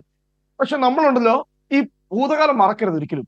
അല്ലെങ്കിൽ ഒരു സർക്കാരിനെ അടച്ചാക്ഷേപിച്ച് അവരൊന്നും ചെയ്തിട്ടില്ല, ഇതൊക്കെ ഈ 4000 വീടുകൾ മാത്രമേ വെച്ചു കൊടുത്തുള്ളൂ എന്നൊക്കെ പറയുമ്പോൾ 2017 ഞാൻ കൃത്യമായ കണക്ക് പറയാം. 2017 തദ്ദേശ സ്വയംഭരണ വകുപ്പ് മന്ത്രി KT ജലീൽ, അന്ന് KJ മാക്സി MLAക്ക്, അദ്ദേഹം CPM-ന്റെ MLA ആണ്, അദ്ദേഹം കൊടുത്ത കണക്ക് ഞാനിപ്പോൾ കൃത്യമായി വായിക്കാം. UDF-ന്റെ കാലത്ത് നിർമ്മിച്ച വീടുകൾ, അന്ന് ലൈഫ് പദ്ധതി ഇല്ലായിരുന്നു, നിങ്ങൾ പറഞ്ഞത് ശരിയാ, ലൈഫ് പദ്ധതി എന്ന് പറയുന്ന പേരിൽ ഒരുപക്ഷെ വീടുകളിലായിരിക്കാം.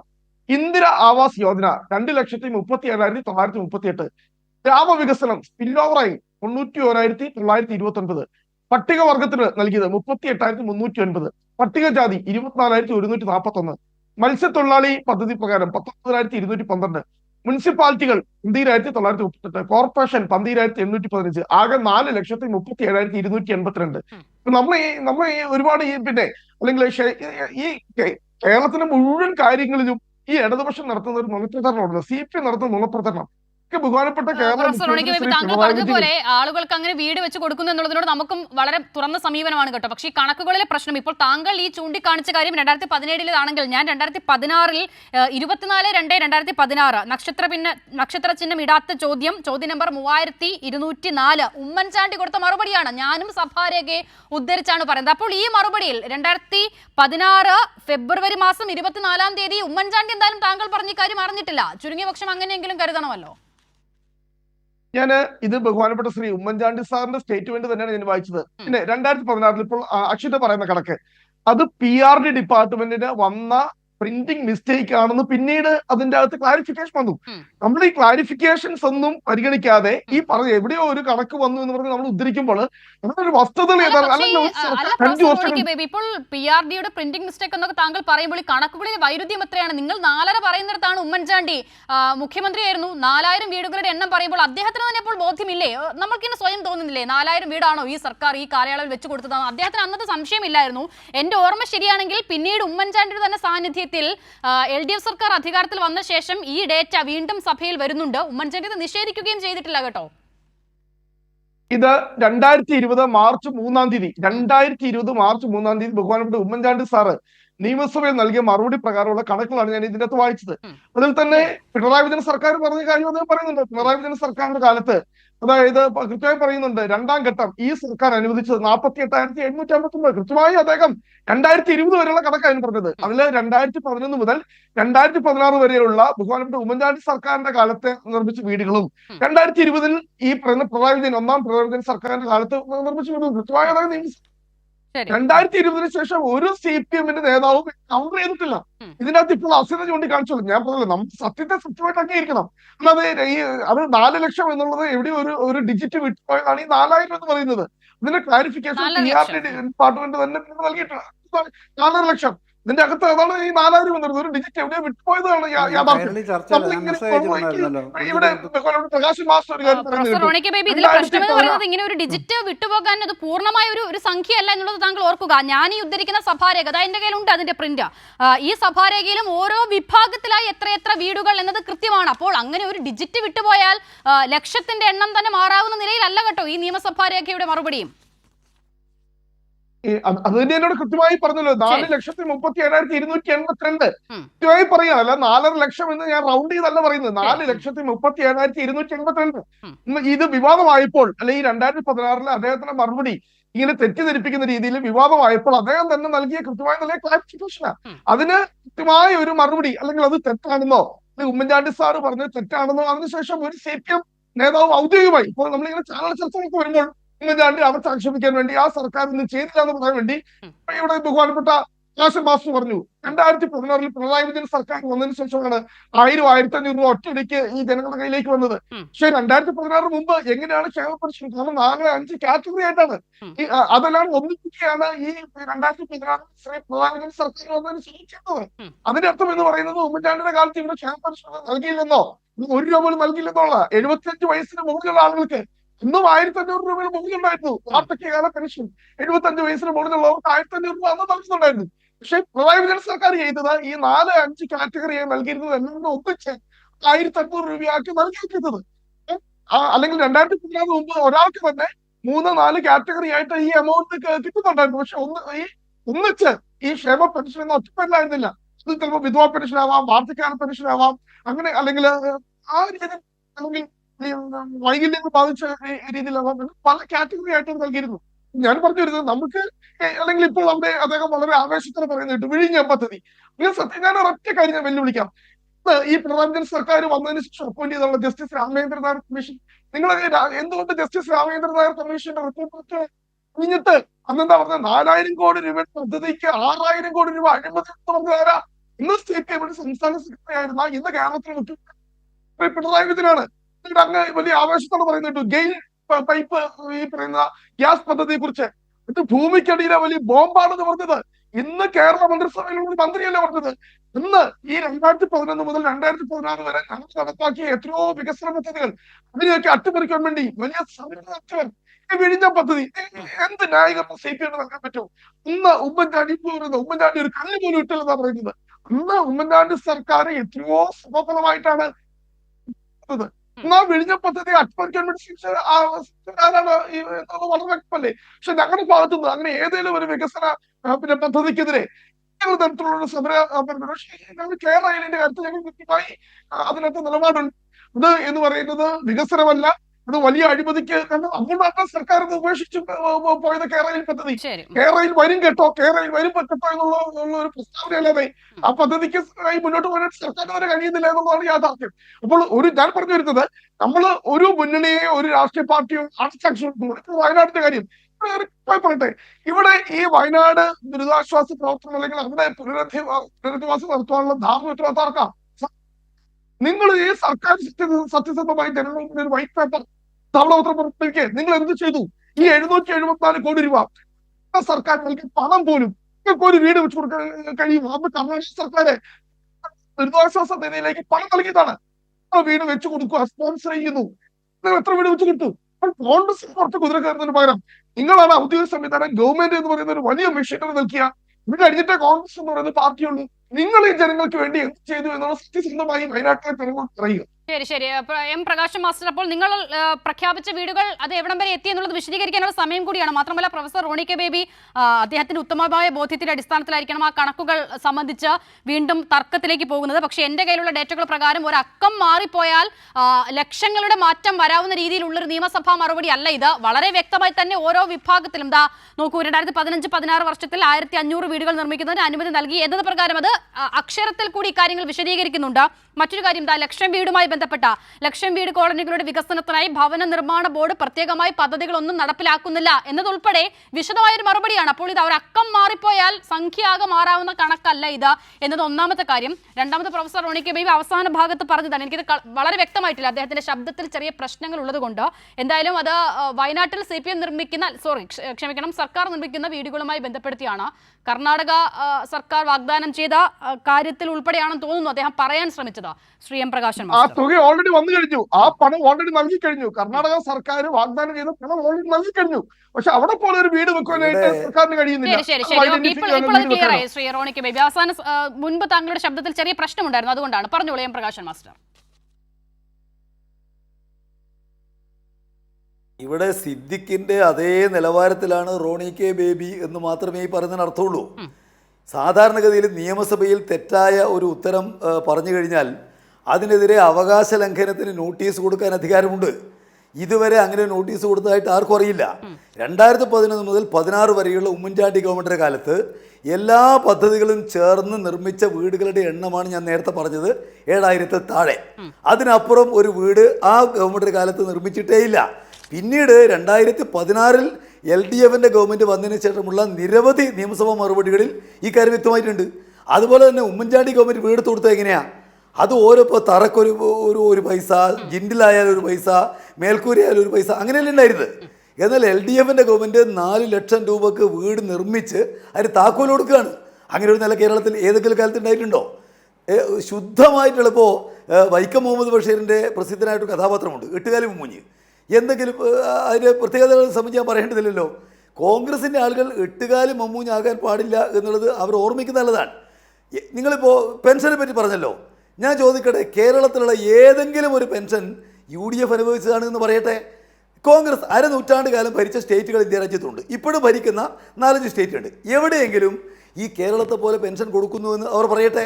ഉമ്മൻചാണ്ടി അധികാരപ്പെടുത്ത 2016 ആകെ ഉണ്ടായിരുന്ന പെൻഷൻ എത്രയാണ്? 600 രൂപ. എത്ര പേർക്കാണ് കൊടുത്തത്? 32 ലക്ഷം പേർക്ക്. 18 മാസക്കാലം കുടിശ്ശിക.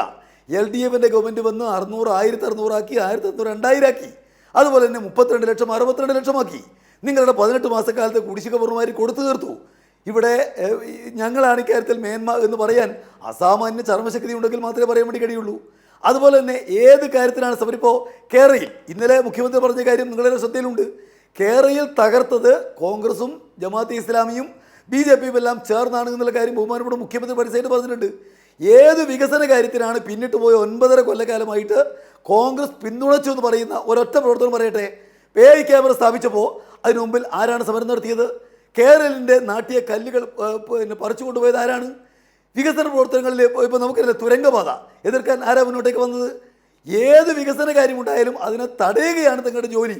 ഈ നിലക്കായിരുന്നില്ലേ 9.5 വർഷക്കാലമുള്ള UDFിൻ്റെ നിലപാട്? എന്ന് മാത്രമല്ല, വികസന കാര്യങ്ങളെ തടയാനുള്ള കേന്ദ്ര ഗവൺമെൻറ് കരുത്തെന്താ? കേരളത്തിലെ UDFിൻ്റെ പിന്തുണയാണ്. BJP കരുത്ത് നൽകുന്നത് കോൺഗ്രസിൻ്റെ ലീഗിൻ്റെ പിന്തുണയാണ്.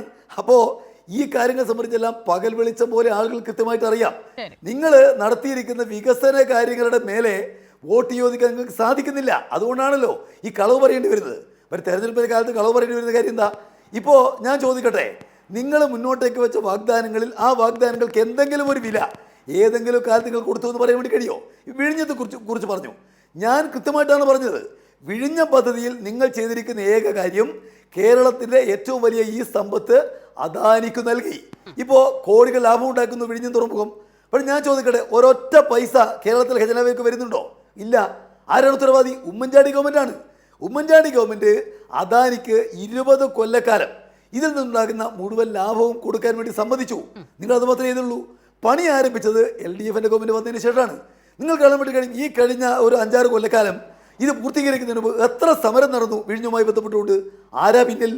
നിങ്ങളല്ലേ. പിന്തുണക്കാൻ മുന്നോട്ടേക്ക് വന്നത് നിങ്ങളല്ലേ. അവിടെ ആളുകളെ തന്നെ ഇളക്കി വിടാൻ ശ്രമിച്ചത് നിങ്ങളല്ലേ. എന്നിട്ട് വിഴിഞ്ഞത്തിൻ്റെ പിതൃത്വം നിങ്ങൾ ഏറ്റെടുക്കുകയാണോ? ഞാൻ ചോദിക്കട്ടെ, ഇവിടെ ആ പദ്ധതിക്ക് വേണ്ടിയിട്ട് കേന്ദ്ര ഗവൺമെൻറ് നൽകേണ്ട സഹായമുണ്ടല്ലോ, അത് നൽകാൻ കേന്ദ്രം സന്നദ്ധമല്ല. കേരളം പല പ്രാവശ്യം ആവശ്യപ്പെട്ടിട്ടും നൽകാൻ കൂട്ടാക്കിയില്ല. നിങ്ങളുടെ ഏതെങ്കിലും ഒരു MP ഇത് കൊടുക്കണമെന്ന് പറയാൻ മുന്നോട്ടേക്ക് വന്നോ? ഇല്ല. അവസാനം എന്താ കേന്ദ്രം പറഞ്ഞത്? നിങ്ങൾ അതിനെ ലാഭത്തിൻ്റെ വിഹിതം തരുമെങ്കിൽ ഞങ്ങൾ ആ പണം നൽകാം. ഞാൻ ചോദിക്കട്ടെ, ഇന്ത്യയിൽ ഏതെങ്കിലും തുറമുഖത്തോട് അത്തരം നിലപാട് സ്വീകരിച്ചിട്ടുണ്ടോ നരേന്ദ്രമോദി ഗവൺമെൻറ്? ഈ കേരളത്തോട് ആദ്യമായിട്ട് സ്വീകരിക്കല്ലേ. എതിർക്കാൻ നിങ്ങൾക്ക് നട്ടലുണ്ടായോ? അത്തരം നിലപാട് തെറ്റാണെന്ന് പറയാൻ വേണ്ടിയിട്ട് ഏറ്റവും ഒടുവിൽ ഇപ്പോൾ കടമായിട്ട് തന്നിരിക്കുന്നു ആ സംഖ്യ കേരളത്തിന്. കേരളത്തിന് താല്പര്യങ്ങൾ സംരക്ഷിക്കാൻ വേണ്ടിയിട്ടാണ് നിങ്ങൾ നിൽക്കുന്നതെങ്കിൽ നിങ്ങളുടെ MP-മാർ അതിനെതിരെ രോഷം കൊള്ളണ്ടേ? അതിനെതിരായിട്ട് നിങ്ങൾക്ക് പറയാൻ വേണ്ടി കഴിയണ്ടേ? പറയുന്നില്ലല്ലോ.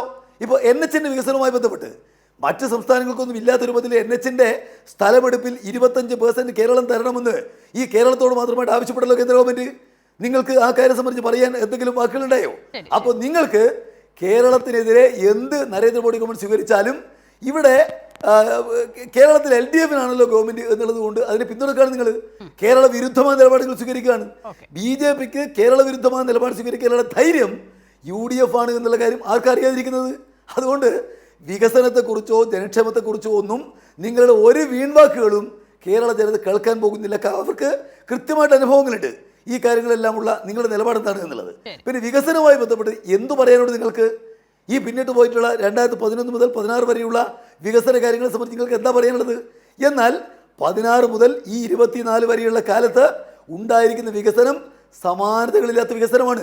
പശ്ചാത്തല സൗകര്യ മേഖലയിൽ 92,000 കോടിയുടെ വികസനമാണ് കിഫ്ബി വഴി മാത്രം ഈ കേരളത്തിൽ ഏറ്റെടുത്തത്. ഞാൻ ചോദിക്കട്ടെ, ആ കിഫ്ബിയോട് നിങ്ങൾ എടുക്കുന്ന സമീപനത, കിഫ്ബിയിലെ മസാല ബോണ്ടുമായി ബന്ധപ്പെട്ട് കിഫ്ബി ശേഖരിക്കുന്ന പണവുമായി ബന്ധപ്പെട്ട് അതെല്ലാം BJPയുടെ ഗവൺമെൻറ് തകർക്കാൻ ശ്രമിക്കുമ്പോൾ അതിന് കൂടെ ആരാ? അതിന് കരുത്ത് നൽകുന്ന ആരാ? UDF അല്ലേ. അപ്പോൾ നിങ്ങളുടെ സമീപനം കേരള വിരുദ്ധമാണ് എന്ന് ജനങ്ങൾക്കറിയാം. ഈ കേരളത്തിലെ വികസനങ്ങൾക്കെല്ലാം നിങ്ങളെതിരാണ്.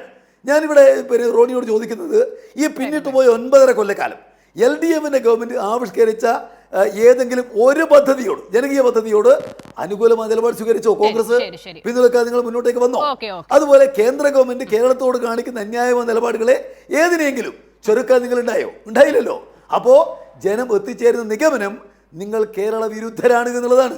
അതിന് ജനങ്ങളെ കുറ്റപ്പെടുത്തിയിട്ട് യാതൊരു കാര്യമില്ല. ഞാൻ മടങ്ങി വരാം.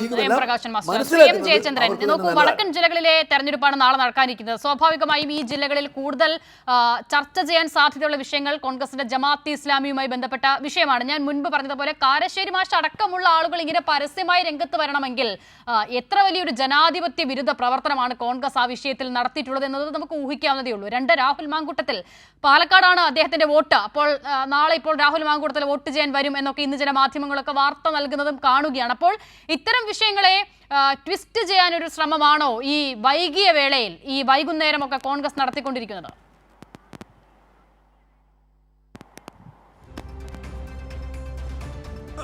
അതൊരു കാര്യം. അതിനേക്കാളും ഉപരിയോ അല്ലെങ്കിൽ അതിനൊപ്പമോ അല്ലെങ്കിൽ ഉപരിയായിട്ടോ നിൽക്കുന്ന മറ്റൊരു വിഷയം കൂടെ ഉണ്ട് സിത എന്നാണ് എനിക്ക് തോന്നുന്നത്. കാരണം ഈ മുണ്ടക്കൈ ചൂരൽമല, ഞാൻ അതിൽ നിന്ന് പിന്നെ ഈ അദ്ദേഹം വീണ്ടും അത് പറഞ്ഞുകൊണ്ട് ഞാൻ അതിൽ നിന്ന് മാറുന്നില്ല. സംസ്ഥാന സർക്കാർ കേന്ദ്രത്തോട് ആവശ്യപ്പെട്ടത് 2221 കോടി രൂപയുടെ പുനരധിവാസ പദ്ധതിയാണ്, സഹായമാണ്. കേന്ദ്രം തന്നില്ല. ആദ്യം രാഹുൽ ഗാന്ധിയും പിന്നീട് പ്രിയങ്ക ഗാന്ധിയുമാണല്ലോ വയനാടിൻ്റെ MP-മാർ. ബാക്കിയുള്ള MP-മാർ മിണ്ടിയില്ല. ഈ രാഹുൽ ഗാന്ധിയോ പ്രിയങ്ക ഗാന്ധിയോ എങ്കിലും നാളിതുവരെ കേന്ദ്രം കാണിക്കുന്നത്, വയനാടൻ ജനതയോട് കാണിക്കുന്നത്, കേരളത്തോട് കാണിക്കുന്ന അനീതിയാണ് എന്ന് പരസ്യമായി പറയാനോ അല്ലെങ്കിൽ ലോക്സഭയിൽ അത് സംബന്ധിച്ച് ഒരു ഡിബേറ്റ് വേണം എന്നാവശ്യപ്പെടാനോ തയ്യാറായിട്ടുണ്ടോ ഇതുവരെ? കോൺഗ്രസിൻ്റെ എം പിമാരുടെ ഒരു വലിയ സംഘമുണ്ട്, അവർ മിണ്ടിയിട്ടേ ഇല്ല.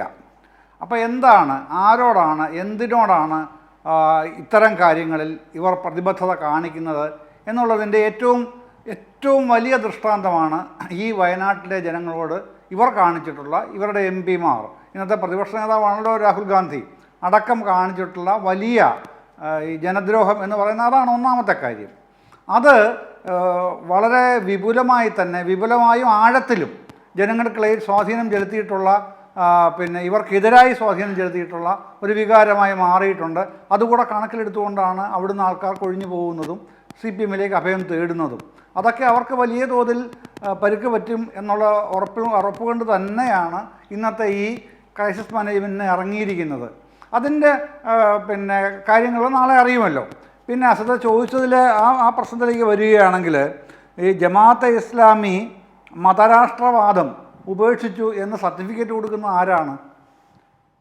കൊടുക്കുന്നത് VD സതീശനാണ് നിലമ്പൂർ തെരഞ്ഞെടുപ്പിൽ. പക്ഷേ സമസ്തയിലെ AP EK വിഭാഗങ്ങൾ പറയുന്നു അവരിപ്പോഴും മതരാഷ്ട്രവാദികളാണെന്ന്. അപ്പോൾ ഈ പിന്നെ സമസ്തയെക്കാളും വലിയ മതപണ്ഡിതനാണ്, മുസ്ലിം പിന്നെ പ്രബോധനങ്ങളിലും മുസ്ലിം പിന്നെ വിചാരങ്ങളിലും പാണ്ഡിത്യമുള്ള ആളാണ് സതീശൻ എന്ന് നമ്മൾ മനസ്സിലാക്കണം. അതുവഴി അതാണല്ലോ അദ്ദേഹം ഉദ്ദേശിച്ച അർത്ഥം. അങ്ങനെയാണ് കേരളം മനസ്സിലാക്കേണ്ടതെന്ന്. പക്ഷേ സമ്മതിക്കുന്നില്ല, സമസ്ത അത് അംഗീകരിക്കില്ല. സമസ്തയ്ക്കാണല്ലോ പിന്നെ ആ കൂട്ടത്തിൽ മുസ്ലിം ജനസമൂഹത്തിൽ തന്നെ പ്രാധാന്യമുള്ളൊരു വിഭാഗം എന്ന് പറയുന്നത്. അവർ പറയുന്നത് ഇപ്പോഴും മതരാഷ്ട്രവാദികളാണ് ഈ ജമാഅത്തെ ഇസ്ലാമി. അവരെ കൂട്ടുപിടിക്കുന്നത് മുസ്ലിം ലീഗിന് അത്യാപത്താണ്, UDF-ന് മൊത്തത്തിൽ അത് വലിയ ദോഷം ചെയ്യും എന്ന് പരസ്യമായിട്ടാണല്ലോ അവർ പറയുന്നത്. എന്നിട്ടും ഞങ്ങൾ ജമാഅത്തെ ഇസ്ലാമിയുടെ വോട്ട് തന്നാൽ ഞങ്ങൾ എന്തിനാണ് വേണ്ടെന്ന് വെക്കുന്നത് എന്ന് പറയുന്ന നിലയാണ് KPCC പ്രസിഡന്റ് അടക്കം സ്വീകരിക്കുന്നത്. അപ്പോൾ പ്രസിഡന്റ് പറയുന്നതാണ് ഞങ്ങളുടെ വേദവാക്യം എന്ന് താഴേക്ക് എല്ലാവരും പറയുന്നുണ്ടല്ലോ. അപ്പോൾ KPCC പ്രസിഡന്റ് അങ്ങനെ പറഞ്ഞു കഴിയുമ്പോഴേക്ക് അതാണ് അവർക്ക് വേണ്ടത്, അങ്ങനെ അത് അവർ സ്വീകരിക്കാൻ തയ്യാറായിരിക്കുകയാണ്. അല്ലെങ്കിൽ പിന്നെ ഇവരുടെ പിന്നെ ഈ പിന്തുണ അപ്പടി അങ്ങ് വിശ്വസിച്ച് വിഴുങ്ങിയിരിക്കുകയാണ് UDF എന്ന് വേണം മനസ്സിലാക്കാൻ. പല ജില്ലകളിലും വെൽഫെയർ പാർട്ടി UDF-ൻ്റെ കെയർ ഓഫിലാണ് മത്സരിക്കുന്നത്, നമുക്കറിയുന്ന കാര്യമാണ്. അപ്പോഴാണ് മാങ്കൂട്ടത്തിലിൻ്റെ പുതിയ പ്രശ്നം വന്നിരിക്കുന്നത്. ആ പ്രശ്നത്തിൽ എന്താണ് നിലപാട്? പാലക്കാട്ടെ വോട്ടർമാർ വോട്ട് ചെയ്ത് വിജയിപ്പിച്ച ആളാണല്ലോ ഈ രാഹുൽ മാങ്കൂട്ടത്തിൽ എന്ന പാലക്കാട് MLA. അയാൾ ബലാത്സംഗ കേസിൽ പ്രതിയായി അയാളെ കോൺഗ്രസ് പാർട്ടി പുറത്താക്കി. പക്ഷേ ഇയാൾ കർശനമായും രാജിവെച്ചേ മതിയാവൂ എന്ന് രമേശ് ചെന്നിത്തല ഉൾപ്പെടെയുള്ളവർ, മുരളീധരൻ അടക്കമുള്ളവർ എന്തുകൊണ്ടാണ് ആവശ്യപ്പെടാത്തത്? രാജിവെക്കുന്നതാണ് നല്ലത് എന്ന് പറഞ്ഞൊഴിഞ്ഞ നേതാക്കളുണ്ട്, ഇല്ലയെന്ന് ഞാൻ പറയുന്നില്ല. പക്ഷേ ഇയാൾ ഒരു കാരണവശാലും പാലക്കാട് ജനങ്ങളുടെ ഇടയിലേക്ക് പോകാൻ പാടില്ല, ഇയാൾ രാജിവെക്കണം എന്ന് പറയുന്നതിന് പകരം മുരളീധരൻ ഇന്നെന്താണ് പറയുന്നത്? ഇയാൾ ഇപ്പോൾ ഞങ്ങളുടെ പാർട്ടിയിലില്ല, അയാൾ ക്ലോസ്ഡ് ചാപ്റ്ററാണ്, നാളെ CPM അയാളെ സ്വീകരിച്ചാൽ അത്ഭുതപ്പെടാനില്ലത്രേ. അതാണ് മുരളീധരൻ്റെ ധാർമ്മികതയെക്കുറിച്ച് നമുക്കിന്ന് വ്യക്തമായ പിന്നെ ഈ ബോധ്യം അദ്ദേഹം തന്നത്. പക്ഷേ ഞാൻ ചോദിച്ചത് അതാണ്, പാലക്കാട്ടെ ജനങ്ങൾ ഇയാൾക്ക് വോട്ട് ചെയ്ത വോട്ടർമാരോട് ഈ കോൺഗ്രസ് പാർട്ടി എന്ത് നിലപാടാണ് സ്വീകരിക്കുക, അവരോട് എന്ത് പ്രതികരണമാണ് നടത്തുക? നാളെ അയാൾ അവിടെ വോട്ട് ചെയ്യാൻ ചെന്നാൽ നിങ്ങൾ ഇയാളെ ആട്ടി ഓടിക്കണം എന്ന് പറയാൻ ഒരു കോൺഗ്രസ്സുകാരനെങ്കിലും ജീവിച്ചിരിക്കുന്നുണ്ടോ കേരളത്തിൽ ഇന്ന് എന്നുള്ളതാണ് അറിയേണ്ടത്. അങ്ങനെ അവർ പറയില്ല. പറയാത്ത കാലത്തോളം രാഹുൽ അവിടെ ചെന്നാലും വോട്ട് ചെയ്താലും അത് കോൺഗ്രസിന് UDF-ന് കിട്ടുന്നൊരു വോട്ടാകുമല്ലോ എന്ന ഒരു ന്യായം പറയാനായിരിക്കും അവർ മുതിരുക. അതേസമയം ഉറച്ചൊരു നിലപാടെടുക്കാൻ, അതാണ് ഞാൻ ചോദിച്ചത്, ഒരു കോൺഗ്രസ്സുകാരനെങ്കിലും കേരളത്തിൽ ഉണ്ടോ ഇയാളെ പോലെ അപകടകാരിയായ ഒരു കോൺഗ്രസ്സുകാരൻ? അവിടെയും അമ്മപെങ്ങന്മാരും പിന്നെ മറ്റ് വിവിധ നിലകളിൽ പ്രവർത്തിക്കുന്ന സ്ത്രീകളും കുഞ്ഞുങ്ങളും അടക്കമുള്ളവരുള്ള നാടാണല്ലോ പാലക്കാട്. ഇയാൾക്ക് വോട്ട് ചെയ്തവർ അവരൊക്കെ തന്നെയാണല്ലോ. എങ്ങനെ വിശ്വസിച്ച് ഇയാളെ സ്വീകരിക്കും, അല്ലെങ്കിൽ ഇയാളെ കാണും? പാലക്കാട്ടെ അമ്മപെങ്ങന്മാർ എങ്ങനെ കാണും ഇയാളെ?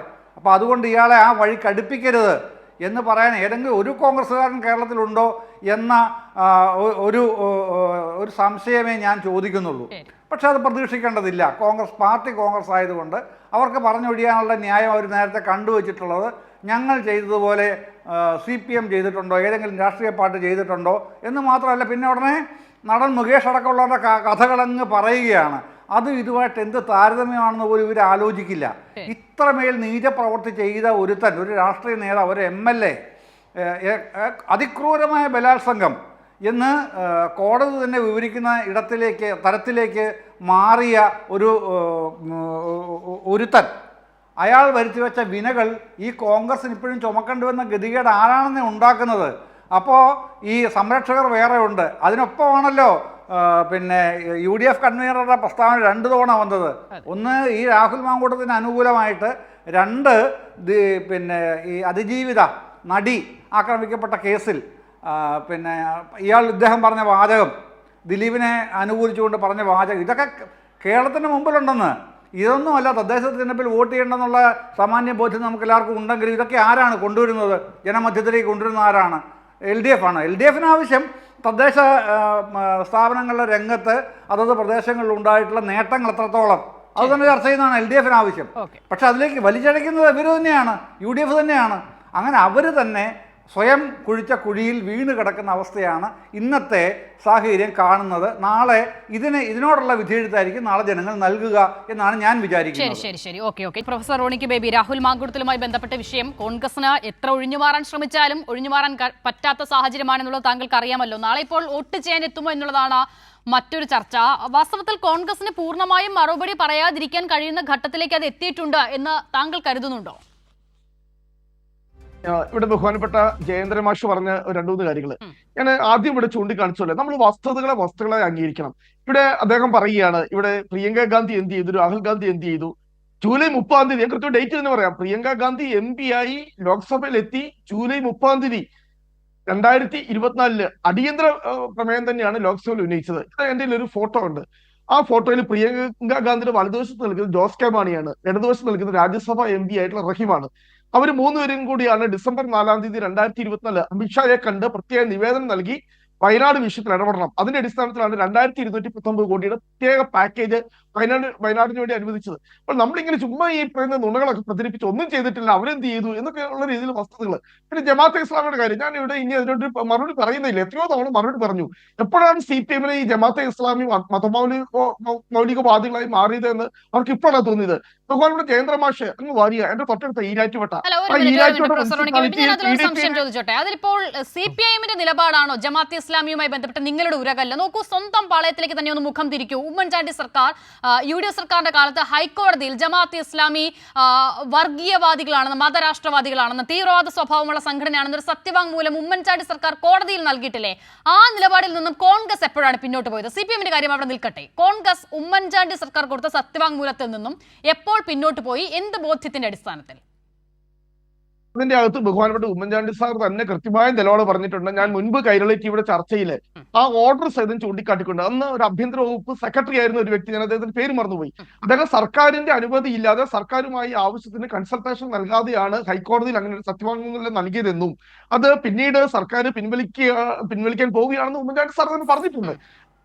അതിന്റെ അകത്ത് നമ്മൾ എവിടുന്നെങ്കിലും പോകുകയാണെന്ന് ഉമ്മൻചാണ്ടി സാർ പറഞ്ഞു, പിൻവലിച്ചിരുന്നോ? പറഞ്ഞിരുന്നു. എനിക്ക് ഞാൻ സത്യസന്ധമായി പറയാം, എനിക്ക് അതിനെക്കുറിച്ച് കൃത്യമായി അത് പിൻവലിച്ചോ ഇല്ലെന്നുള്ളത് ഞാൻ ഇവിടെ വന്നുകൊണ്ടിരുന്നോളെ പറയാൻ വേണ്ടി ഞാൻ ആഗ്രഹിക്കുന്നില്ല.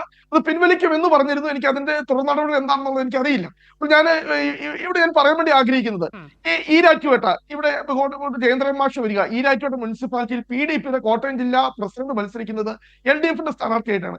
ഞാൻ പറഞ്ഞു വരുന്നത് 2019 വരെ ഈ ജമാഅത്തെ ഇസ്ലാമി എന്നും CPM-ന് ഒരു വർഗീയവാദിയുമല്ലായിരുന്നു. എത്രയോ തവണ ബഹുമാനപ്പെട്ട അന്ന് CPM-ന്റെ നേതാവായിരുന്ന പിണറായി വിജയൻ തന്നെ ഈ പറയുന്ന വെൽഫെയർ പാർട്ടിയെ അല്ലെങ്കിൽ ജമാഅത്തെ ഇസ്ലാമിയെ മഹത്വവൽക്കരിച്ചുകൊണ്ട് അവരുടെ നിലപാട് വളരെ ശ്ലാഘനീയമാണ്.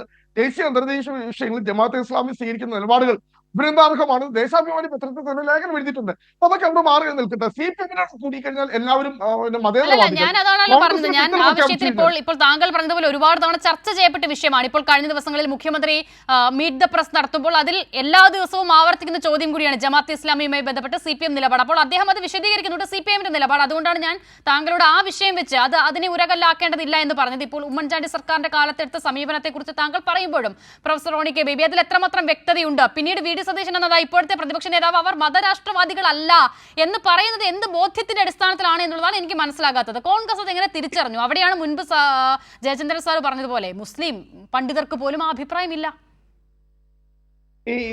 ഞാൻ ഈ പറയുന്നത് എനിക്ക് അറിയാവുന്ന ഒരു ധാരണ ജമാഅത്തെ ഇസ്ലാമിയെ കുറിച്ച്, അവരുടെ ശരിക്കുള്ള പേര് ജമാഅത്തെ ഇസ്ലാമി ഹിന്ദ് എന്നാണ്. ഞാൻ ഇവിടെ ജമാഅത്തെ ഇസ്ലാമിയെ ന്യായീകരിക്കാൻ വേണ്ടിയല്ല. പക്ഷേ ഈ ഇന്ത്യ പാകിസ്ഥാൻ വിഭജനത്തിന്റെ സമയത്ത് പോലും ഇന്ത്യയെ രണ്ടായി വിഭജിക്കരുത് എന്ന് കൃത്യമായ നിലപാടെടുത്തൊരു സംഘടനയാണ് ജമാഅത്തെ ഇസ്ലാമി. അല്ലാതെ അവര് ഈ ഇന്ത്യയിൽ നിന്നുകൊണ്ട് അവരെവിടെയെങ്കിലും മതരാഷ്ട്രവാദത്തിന് വേണ്ടി വാദിച്ചിട്ടുണ്ടോ, അവരെവിടെയെങ്കിലും തീവ്രവാദ പ്രവർത്തനം നടത്തിയിട്ടുണ്ടോ, ഭീകരവാദ പ്രവർത്തനം നടത്തിയിട്ടുണ്ടോ എന്നൊന്നും എനിക്കിടയില്ല. ഞങ്ങളുടെ ഭാഗമല്ല, UDF-ന്റെ ഭാഗമല്ല, ഞങ്ങളുടെ ഒരു ഘടകകക്ഷിയല്ല, ഞങ്ങളുടെ അസോസിയേറ്റഡ് മെമ്പർ പോലും ജമാഅത്തെ ഇസ്ലാമി. അവർ ചില നിലപാടുകൾ വെച്ചുകൊണ്ട് ഇപ്പോൾ ഇന്ത്യയിൽ ഒരു വർഗീയ രാഷ്ട്രീയം അല്ലെങ്കിൽ BJP സംഘപരിവാർ ഉയർത്തുന്ന വലിയൊരു വിഷയം നമുക്കറിയാം. ഇപ്പോൾ ഈ പൗരത്വ ഭേദഗതി നിയമം, വോട്ടർ പട്ടികയുടെ പരിഷ്കരണം ഉൾപ്പെടെ വിഷയങ്ങളിലും BJP-യെ നേരിടാൻ വേണ്ടി ശക്തമായ ഒരു പ്രസ്ഥാനം കോൺഗ്രസ് ആണ് എന്ന് ബോധ്യപ്പെട്ടതുകൊണ്ട് കോൺഗ്രസിന് വിഷയാധിഷ്ഠിതം നിങ്ങൾ നൽകുന്നു. ഞങ്ങളെ പിന്തുണയ്ക്കുമ്പോൾ ഞങ്ങൾക്ക് വേണ്ട എന്നൊരു നിലപാട്. ശരി പ്രൊഫസർ റോണിക്ക്, ഇപ്പോൾ താങ്കൾ പറഞ്ഞതുപോലെ കശ്മീർ വിഷയത്തിലടക്കം ജമാഅത്തെ ഇസ്ലാമിയുടെ നിലപാട് ഞാൻ തന്നെ പല ചർച്ചകളിൽ ആവർത്തിച്ചിട്ടുണ്ട്. ജനങ്ങൾക്ക് അത് ബോധ്യമുള്ളത് കൊണ്ടും സമയം പ്രശ്നമുള്ളത് കൊണ്ടും ഞാൻ ഇപ്പോൾ അതിലേക്ക് പോകുന്നില്ല. M. ജയചന്ദ്രൻ മാസ്റ്റർ, ഇപ്പോൾ റോണി കെ ബേബി പറഞ്ഞു വന്നതിൽ നിന്നും എനിക്ക് മനസ്സിലായത് സംഘപരിവാറിനെ നേരിടുന്ന ഒരു ശക്തിയെ ജമാഅത്തെ ഇസ്ലാമി നിലനിൽക്കുന്നുണ്ട് എന്നുള്ളതാണ്. അപ്പോൾ സംഘപരിവാറിനെ നേരിടുന്ന ജമാഅത്തെ ഇസ്ലാമി പക്ഷേ മുന്നോട്ട് വയ്ക്കുന്നത് എന്താണ് എന്നുള്ളതാണ് പ്രശ്നം.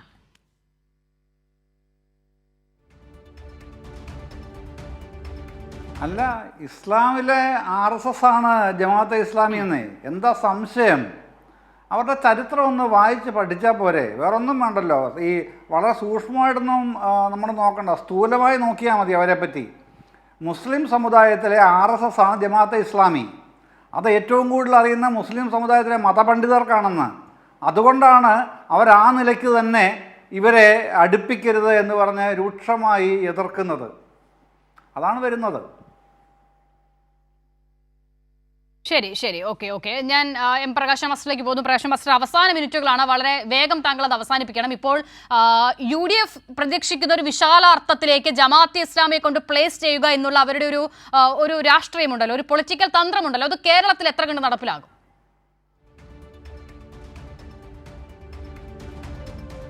ബഹുമാനപ്പെട്ട കേരള മുഖ്യമന്ത്രി എന്തുകൊണ്ട് ജമാഅത്തെ ഇസ്ലാമിയുമായി കോൺഗ്രസ് ചേരുന്നു എന്നതിനെ സംബന്ധിച്ച് വ്യക്തമാക്കിയിട്ടുണ്ട്.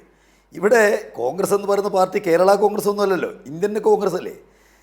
ഖാർഗെയോ അല്ലെങ്കിൽ സോണിയാഗാന്ധിയോ അല്ലെങ്കിൽ രാഹുൽ ഗാന്ധിയോ പ്രിയങ്ക ഗാന്ധിയോ ജമാഅത്ത് ഇസ്ലാമി വർഗീയ പാർട്ടി അല്ല, അതൊരു മതനിരപേക്ഷ പാർട്ടിയാണ് എന്ന് ഇന്ന് വരെ പറയും. നിങ്ങളാരും കേട്ടിട്ടുണ്ടോ? കേട്ടിട്ടില്ല. കാരണം അങ്ങനെ പറയാൻ വേണ്ടി കഴിയില്ല. ഇവിടെ മൗലാന മൗദൂദിയുടെ നിലപാടെന്താണെന്നുള്ളത് ആർക്കറിയാതിരിക്കുന്നത്? ഇസ്ലാം സ്റ്റേറ്റ് സ്ഥാപിക്കുക എന്ന് പറഞ്ഞാൽ അത് ഇസ്ലാം രാജ്യം സ്ഥാപിക്കുക എന്നുള്ളതാണെന്ന് അറിയുന്നതിന് വേണ്ടിയിട്ട് വലിയ നിലകൾ വിജ്ഞാനാവശ്യമുണ്ടോ? യഥാർത്ഥത്തിൽ എന്തുകൊണ്ടാണ് മുസ്ലിങ്ങൾക്കിടയിൽ തന്നെ ഇവർ സ്വീകാര്യമല്ലാതിരിക്കുന്നത്? ഈ നിലപാട് കൊണ്ടാണ്. അവർ പ്രവർത്തിക്കുന്നത് തന്നെ മുസ്ലിം രാഷ്ട്രം സ്ഥാപിക്കാനാണ്.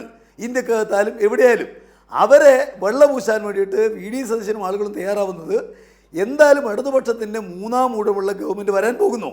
അതിനെ തടയാൻ ഇനിയിപ്പോൾ കിട്ടുന്ന ആരെയും ഉപയോഗിക്കുക, ഈ ഒരു നിലപാട് സ്വീകരിക്കുന്നതാണ്. കോൺഗ്രസ് എന്ന് പറയുന്ന പാർട്ടിക്ക് അത് ഭൂഷണമാണോ എന്നുള്ളത് ആലോചിക്കുന്നത് കോൺഗ്രസിലെ ജനാധിപത്യവാദികളാണ്. ഇപ്പോൾ മഹാത്മാഗാന്ധിയെയും നെഹ്റുവിനെയും ഒക്കെ തന്നെ പിന്തുണയ്ക്കുന്ന കോൺഗ്രസ്സുകാർ കുറച്ച് ആളുകളെങ്കിലും ഉണ്ട്. അവർക്ക് ഒരു കാരണവശാലും ഇത് അംഗീകരിക്കാൻ വേണ്ടി കഴിയില്ല. അവരാണ് ഇതിനെതിരെ ശക്തമായ നിലക്ക് രംഗത്തേക്ക് വരുന്നത്. അതുകൊണ്ടാണ് കോൺഗ്രസ് ശുഷ്കമായി പോകുന്നത്. അധികാര കസേര വേണമെന്നുള്ളത് കൊണ്ട് എന്ത് വൃത്തികേടുമാവാം. ഇതാണ് ഇപ്പോൾ കോൺഗ്രസ് കേരളത്തിൽ സ്വീകരിക്കുന്ന നിലപാട്. ഇടതുപക്ഷ ജനാധിപത്യ മുന്നണി ഗവൺമെൻറ്റിന് മൂന്നാം ഊഴം തടയാൻ ഏത് ചെകുത്താനെയും കൂട്ടുപിടിക്കും എന്നുള്ള നിലപാട് ആത്മഹത്യാപരമാണ് എന്ന് ഇന്നല്ലെങ്കിൽ നാളെ കോൺഗ്രസിന് സമ്മതിക്കേണ്ടി വരും എന്ന കാര്യത്തിൽ യാതൊരു തർക്കവുമില്ല. പരസ്യമായ നിലക്ക് ജമാഅത്ത് ഇസ്ലാമി എന്ന് പറയുന്ന മതവർഗീയ പാർട്ടിയുമായിട്ടുള്ള ബാന്ധവം കോൺഗ്രസിൻ്റെ നാശത്തിലേക്കാണ് എത്തുക എന്ന് കോൺഗ്രസിൻ്റെ അകത്തുള്ള ജനാധിപത്യവാദികൾ ഗൗരവമായ നിലക്ക് തന്നെ കണക്കിലെടുക്കണം. ഇത് രാജ്യത്തിന് വലിയ വിപത്കരമായിട്ടുള്ള പ്രസ്ഥാനമാണെന്ന് കണ്ട് അവർക്കെതിരെ അണിനിരക്കാൻ വേണ്ടി മാത്രമല്ല അവരെ കൂട്ടുന്നവരെയും ഒറ്റപ്പെടുത്താൻ കേരളത്തിലെ ജനങ്ങൾ സന്നദ്ധമായിരിക്കുന്നു എന്നുള്ളതാണ് ഈ തെരഞ്ഞെടുപ്പിലെ വരാൻ വേണ്ടി പോകുന്ന ഏറ്റവും പ്രധാനപ്പെട്ട പ്രത്യേകത. അത് 13-ാം തീയതി വോട്ടെടുന്ന സമയത്ത് വളരെ കൃത്യമായ നിലയ്ക്ക് തന്നെ കേരളത്തിൽ തെളിയിക്കപ്പെടും എന്നാണ് ഞങ്ങൾ വിചാരിക്കുന്നത്. ശരി, വളരെ നന്ദി. ഞാൻ സമയപരിമിതി കൊണ്ട് ഇടപെടുകയാണ്. ചർച്ച അവസാനിപ്പിക്കുന്നു. M. Prakashan master, professor Roni K Baby, M. Jayachandran, news and whistle സഹകരിച്ചതിന് നന്ദി.